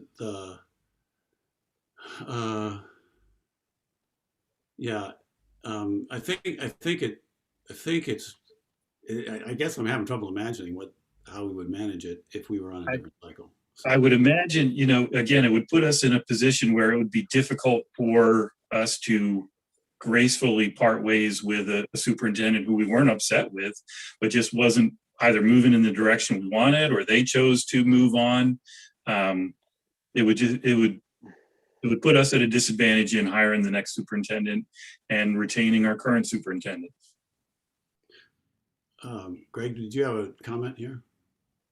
Yes, I served as board secretary when we had the previous superintendent transition, and so I don't want to speak on Joe's behalf here, but actually on the board's behalf. The previous board chair at the time talked about, as a board, if one of the signals that you give with the renewal of a contract is we want this relationship to continue, and if you make that choice to end that in October. From the board's sake, what she said is you don't want a superintendent to have that much time in the role when they know that they don't have the board's support, that's not helpful to the board and to the district to have what they desire, which is a superintendent who is fully invested. It disincentivizes the superintendent to to continue giving their best effort to do this in October as opposed to March. I remember that conversation. Yeah. Other comments from the other members of the board who haven't weighed in on this. What's your thinking about this? I was just wondering if I'm getting back to the evaluation part, not the maybe staying or going thing. I just like if we're only a month out of March right now, so if we're talking about doing a review, are we talking about doing it from like a month and a half ago through to say next March? No, we're not doing a review now. We're setting up the schedule for a review that we would. The current schedule says we do it next year in February and January. The schedule is being proposed here. So what we're doing is we're setting up a schedule in advance so that everybody knows what's happening. And last time we talked about the criteria that Joe would be looking at. And so we're trying to get the whole thing planned out in advance. So what would be the timeframes we're evaluating then? Under this proposal, we would be evaluating in January and February the 2020 calendar year. And so Brian's asking whether we would rather evaluate the academic year, and if we did so, when that would work. So that's the concern we're having right now. I guess I'm missing that, Ron. I'm sorry. I'm just kind of been a long day. If we have, I agree with the March thing. If we're going to evaluate, I mean, again, tell me what I'm evaluating, what time period. Well, that's what we're deciding. So in the old days under Kim, and even in our first maybe attempt with Joe, but I think mostly under Kim, we would be evaluating in January and February to meet that March deadline. But we were on the school year calendar, so the period we would, if we were doing it this year, it would have in January and February been evaluating the 2019-2020 school year, which would have been at the end of June. So we'd be evaluating starting 7 months later that school year. It created problems because we couldn't remember when things happened, and we'd be constantly talking about the fall, and that seems important, but we're not even supposed to be evaluating the fall. We're supposed to be evaluating the previous fall. So it was always a little awkward. We did it for 6 years, but it was awkward every time. So this last time we decided to try to do the academic year and see how that worked. And so that's the issue for us right now. Not the academic year, the calendar year. So the question is whether we'd rather do that or and maybe have sort of an awkward connection with the school years, or do we want to stick with the school years and figure out a way to do that? Does that help at all? I said a lot, and I'm not sure if I clarified. No, it does. It seemed like maybe the evaluation of the previous superintendent was not perfect, and avoid that this time because we have a better superintendent. So I'm just saying it. So. I don't think we should do it just based on Joe's qualities, good or bad, because we're trying to set up a system we'd use for anybody. So we have to try to anticipate the whole range of possible superintendents we might have, I guess. Bob? Joe, what would be your preference, Joe, for the timeline? I mean, I think the challenge in I understand actually the points about doing a school year or a calendar year. If you were doing a calendar year for instance, and you're trying to look at data. So let's say we were going to do this, let's say we've already done half the school year. So you'd be not doing any of the next 6 months. Then you would wait a calendar year, and then you would wait for your scores to come in. So in sometime in October or November, you would be evaluating something from a year prior until, so you're pushing this out quite a bit. I think that just sticking to the other one, we talked about it earlier about going calendar year because in the schedule you have here, we do an update in December about how the year's been going so far to give you some idea about doing the process. So I think it would be hard for you to evaluate in the fall especially if you're doing a 360 and to ask people what happened last year in September and how'd the year go, and it's been months since we've been doing it. So I think that there's no perfect system, but as long as you're evaluating a 12-month, and I think that's what we ran into this year is, looking at the calendar year, there are things that happen from those months to those months. And so I prefer we just stick to the schedule we have. If not, we're going to have to go back in and adjust my contract because it's actually in the contract by February 1st that we'll meet an executive session for the evaluation of the performance of the superintendent. So it's, we'd have to adjust those things as well. And those are just, paperworky things, but at the same time, I think it's probably more valuable to just do it in this timeline as everyone else is doing. And regardless of who you have in the seat, you're going to want to be synced up with schedules across the way. I think you probably have seen those in the news when things go sideways on the evaluation and they're happening in that same time frame. And so I think that would be important. I haven't heard from Rebecca or Inez yet. Do either one of you want to say anything about this? I feel like Joe. I've been happy with the last 2 sessions of evaluations, and it doesn't make sense to try to do it to the academic calendar because we would have to wait. So how Joe explained it. I like the present situation, and I would vote for the time frame. Inez, do you have anything? Yeah, I agree with Rebecca. It has worked well for us, and I think well for Joe, how we have been doing it. So I agree. Brian, you still have something you want to say about that? No, seems to be pretty clear where the board is landing. So I'm fine to keep doing it on the calendar year. All right. I think one more thing I will add to this is that when we were doing it on the academic year, it was still a problem because, for example, if you want to see how we were doing on achievement scores and things like that, they take the test in the spring, but we never had the results until the fall. So by the time we got to our evaluation, we had them, but it would be hard to do it in the fall, is what I'm saying. The results might not even be there. So that's a small thing. I don't think it matters too much. But other conversation on this? Anybody? So what other decisions do we need to make about this? So the details of the schedule. So you put I didn't see anything before about the 360. I don't remember. Is this your proposal here, Greg, about when we do the 360, doing it in September and October? Yes, there was a draft proposal last time that was created by me mainly, but taking input from the OSBA guideline. And then the only changes to that, like I said, were making the adjustments to include the 360 review. You're welcome to change any of those if you think that's appropriate. It's giving the personnel committee the main responsibility for deciding about who's going to be on that and who's going to be asked. You can change that if you want, but that was something that Brandy as board chair had suggested.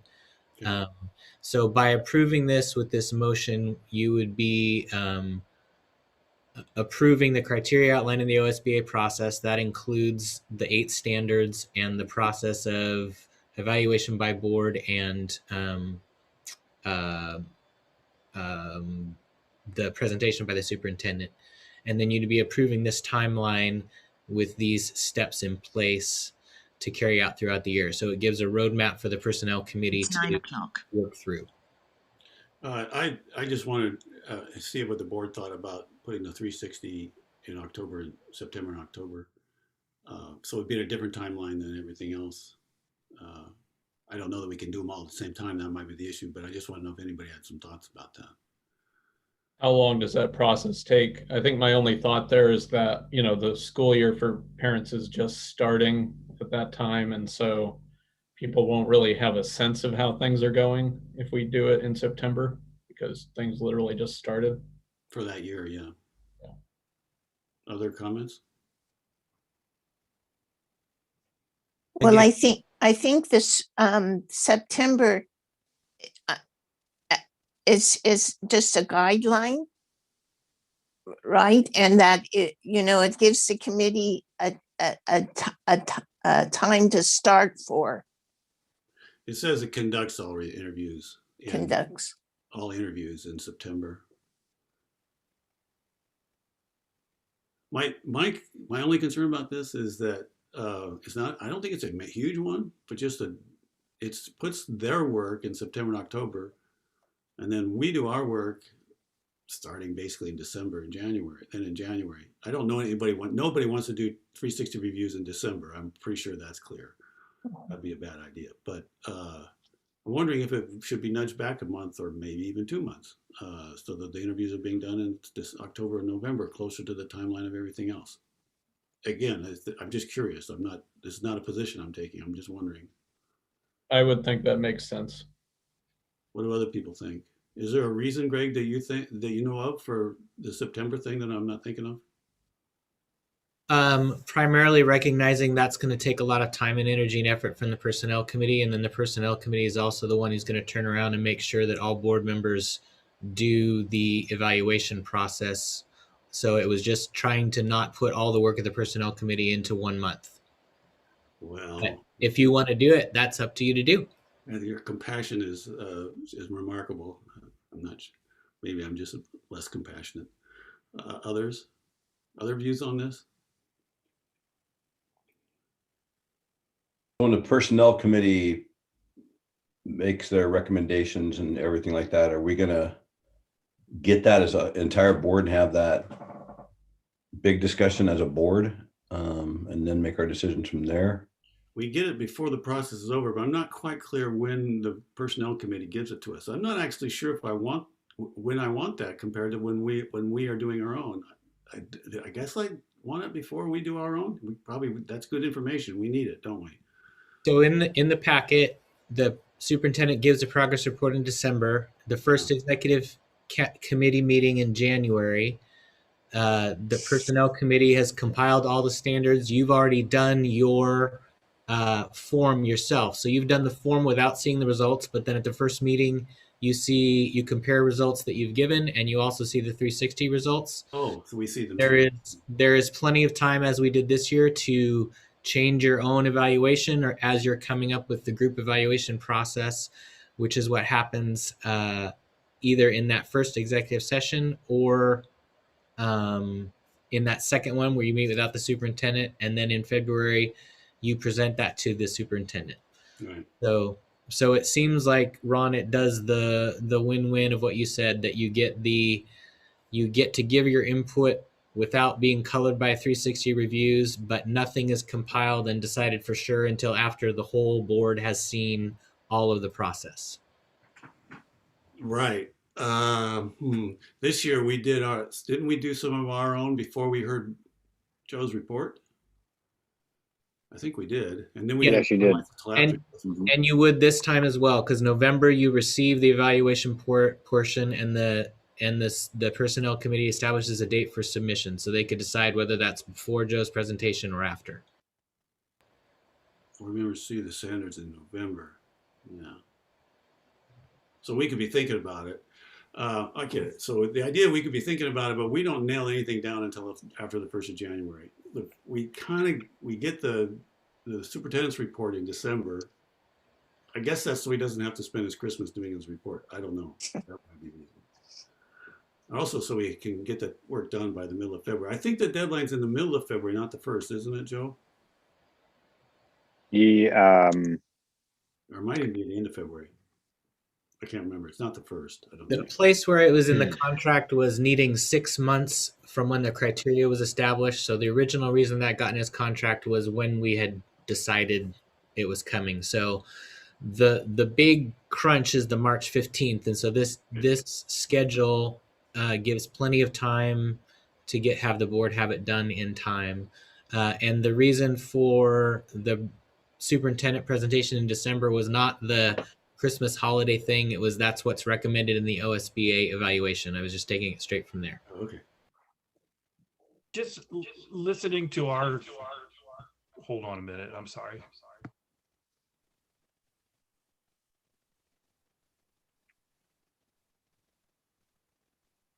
Okay, Joe. Bob, we're waiting for you. Sorry about that. Can you hear me now? Yeah. Yeah. Okay. Just listening to our conversation, it sounds like we might be well served by regrouping until the next meeting when folks have had a time to kind of think through this a little more, what some of the implications are and what would be an effective timeline. I'm just wondering if folks would be interested in delaying this decision till the next meeting and kind of regrouping a little bit on it, because we seem a little bit unfocused on this. Sure, I move to table. Could I ask, just as the one to prepare the packet, to give a little more clarification of how you would like me to adjust the timeline, so that it would further your discussion next time to be most helpful? You know, honestly, I think if we just left it as it is, it feels like we just haven't, as a group, we haven't reviewed it thoroughly enough to be able to make a good decision on what you presented us. I would leave it as it is and give folks more time to think about this. And I would second Brian's motion to table. So now we have a motion on the floor to table this till our next meeting, which means we'll pick it up again on the agenda for next meeting. I think motions to table are debatable. I hope so. I want to look at the calendar for the next meeting and see how bad that it's looking here, just as a point of information. We are on April 27th, May 11th. Right now, it just has 3 things on it. Is that going to hold? OSBA facilities report, special programs report. Looks like we might have room for it. Yeah, we can always make room. We have several. We have an SIA amendment for this year and SIA for next year approval that will be on the next meeting that was not in your agenda packet or in your board packet. And we'll also have the school-based health plan likely coming as well, and potentially a bond requirement as well. But the SI thing and the bond thing probably will be fairly brief, right? So, okay, so it looks like we could probably make it work. Any comments or questions about the motion table? All right. I'm just disappointed that we weren't prepared. Okay. I'm sorry too, if that's the way you feel. I didn't feel unprepared, but if that's the way we are, that's fine. Any other comments? All right. So all those in favor of tabling this to next meeting, raise your hand, please. Let's see, I can't see. You have your hand up, Rebecca? No. Okay. All those opposed to tabling it? So it's 4-1. Is that everybody? Yeah, it is, isn't it? Why is that everybody? Inez? Inez dropped off. She's trying to restart her router, so she'll be back a little bit. Well, I don't think it'll change the outcome. So no. Okay, so we'll talk about this next time, and Brandy and I will talk about it at the board at the agenda meeting, and we might have some ideas for how to structure this to make it easier for us to make a decision next time. So, all right. Next on the agenda, which, hang on a second. Oh, crumb. I closed my other copy of the agenda somehow, so I have to find it.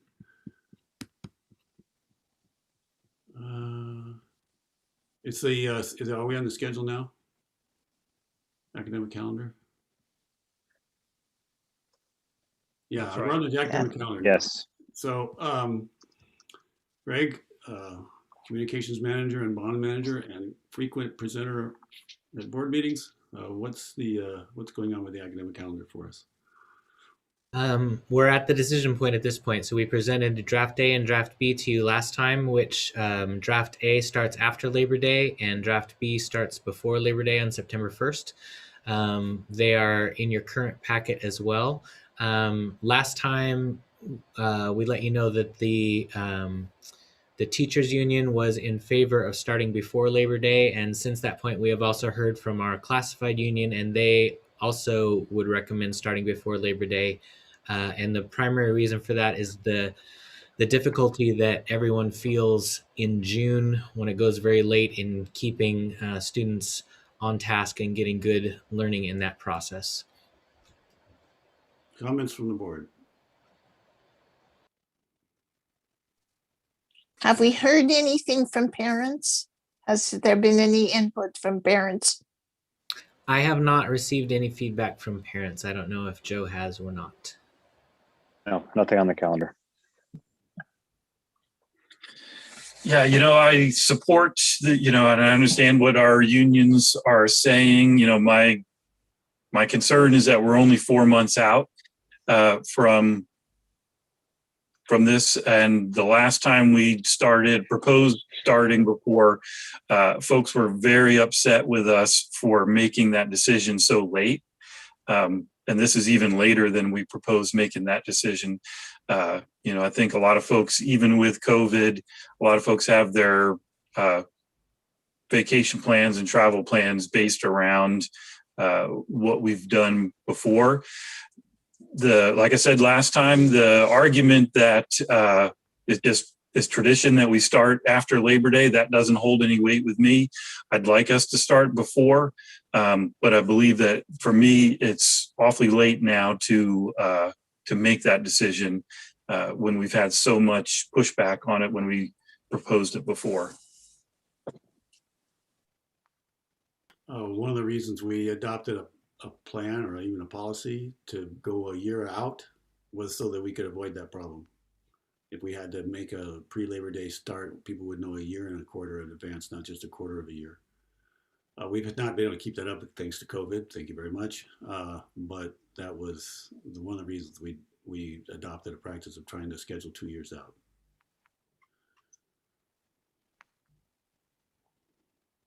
Other comments? I kind of, like Bob's saying too, though, it's like there's a massive shift for some people. It's like school start times, we probably hit it right on the button for some people and other people are mad at us. So this works really good for some, and then for others it doesn't. So it's kind of the same type of thing. I think at least if we're going to do it and change it back before then, I think we should give ourselves as much time as possible so people can, even if they don't like it, they can adjust their plans. A lot of people are way, way, way out. And then as we move to this next year and then the year after that, post COVID, the travel thing for people is going to be, hopefully they'll get to go do all the trips they haven't been able to do. They're going to be busy. I don't know if that makes sense or not, but I think we ought to give ourselves as much time as possible on that one. What do you mean much?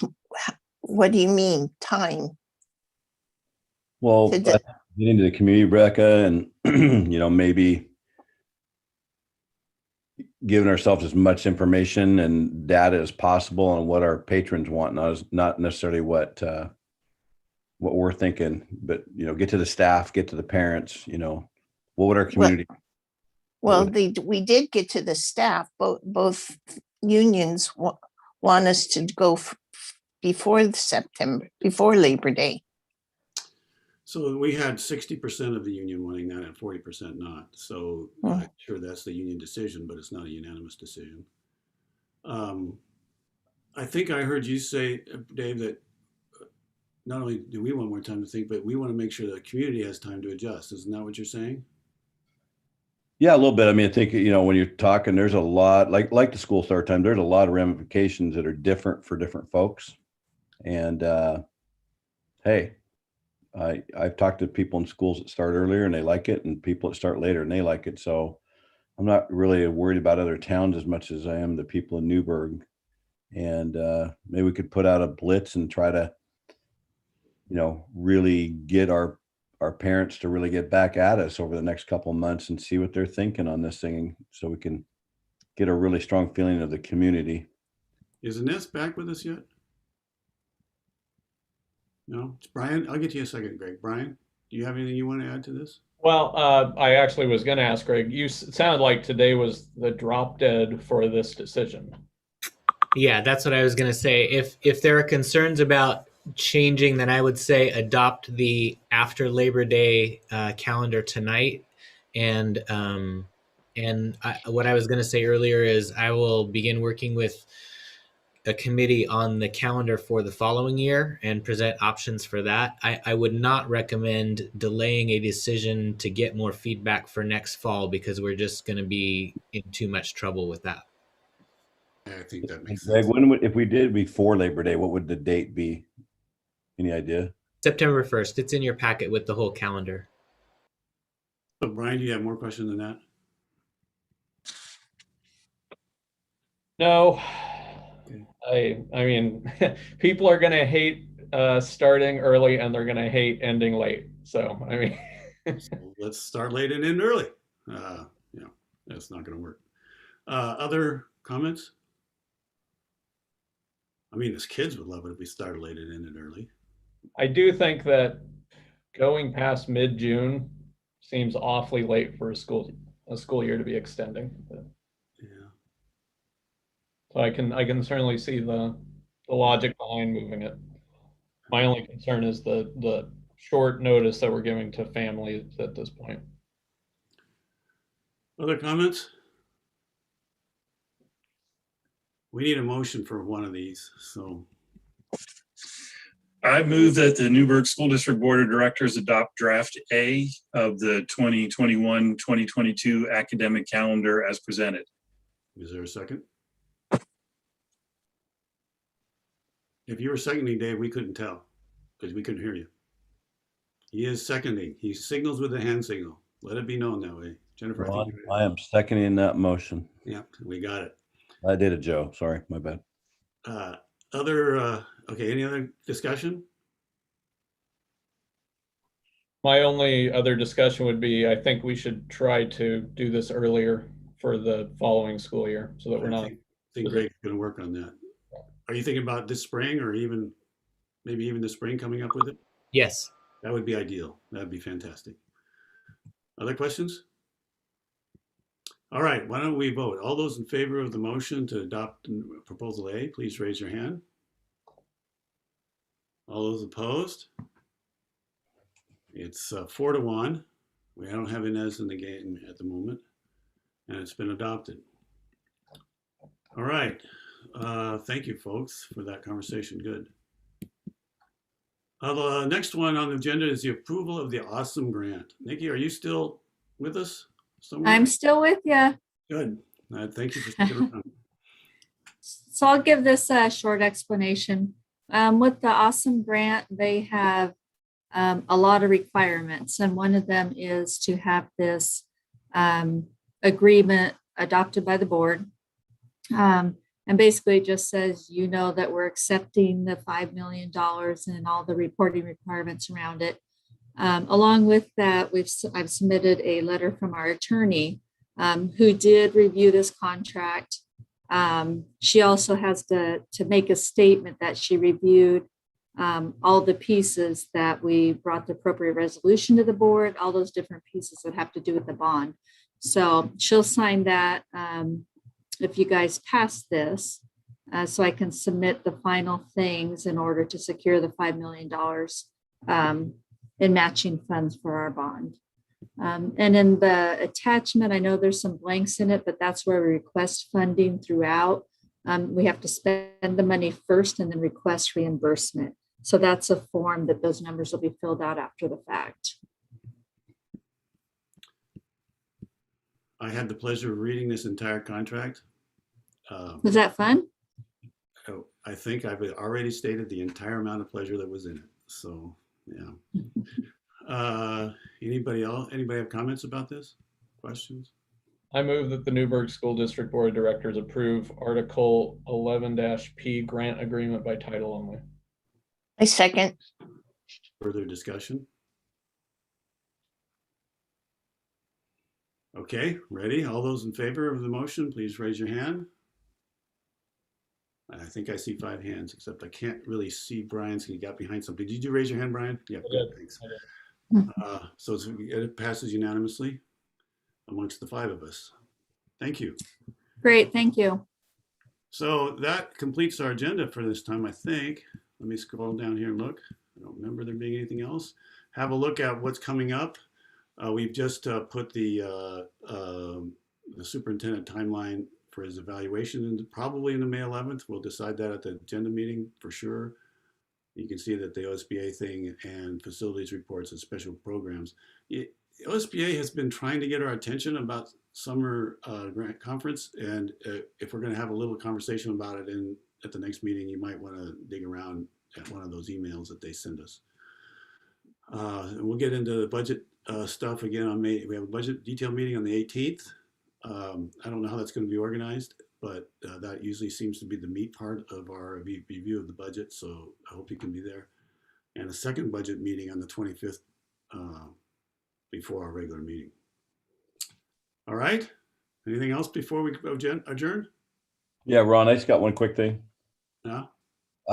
Just want to tell Joe thanks for all your hard work, and just kind of weird talking. We're talking about valuations and stuff. It's all kind of goes around, but really appreciate what he's done through COVID, and it's been a crazy year. So I think we're more fortunate than many school districts where we're sitting right now. So thanks, Joe. Thanks, Dave. Appreciate that. Yeah. I've never had a job where people evaluating me talk about how they're going to evaluate me with me sitting there. So that can't be. Ron, you look good on your deck, though. Yeah, the sun's still shining out there somehow. Anyway, thanks a lot, folks. We'll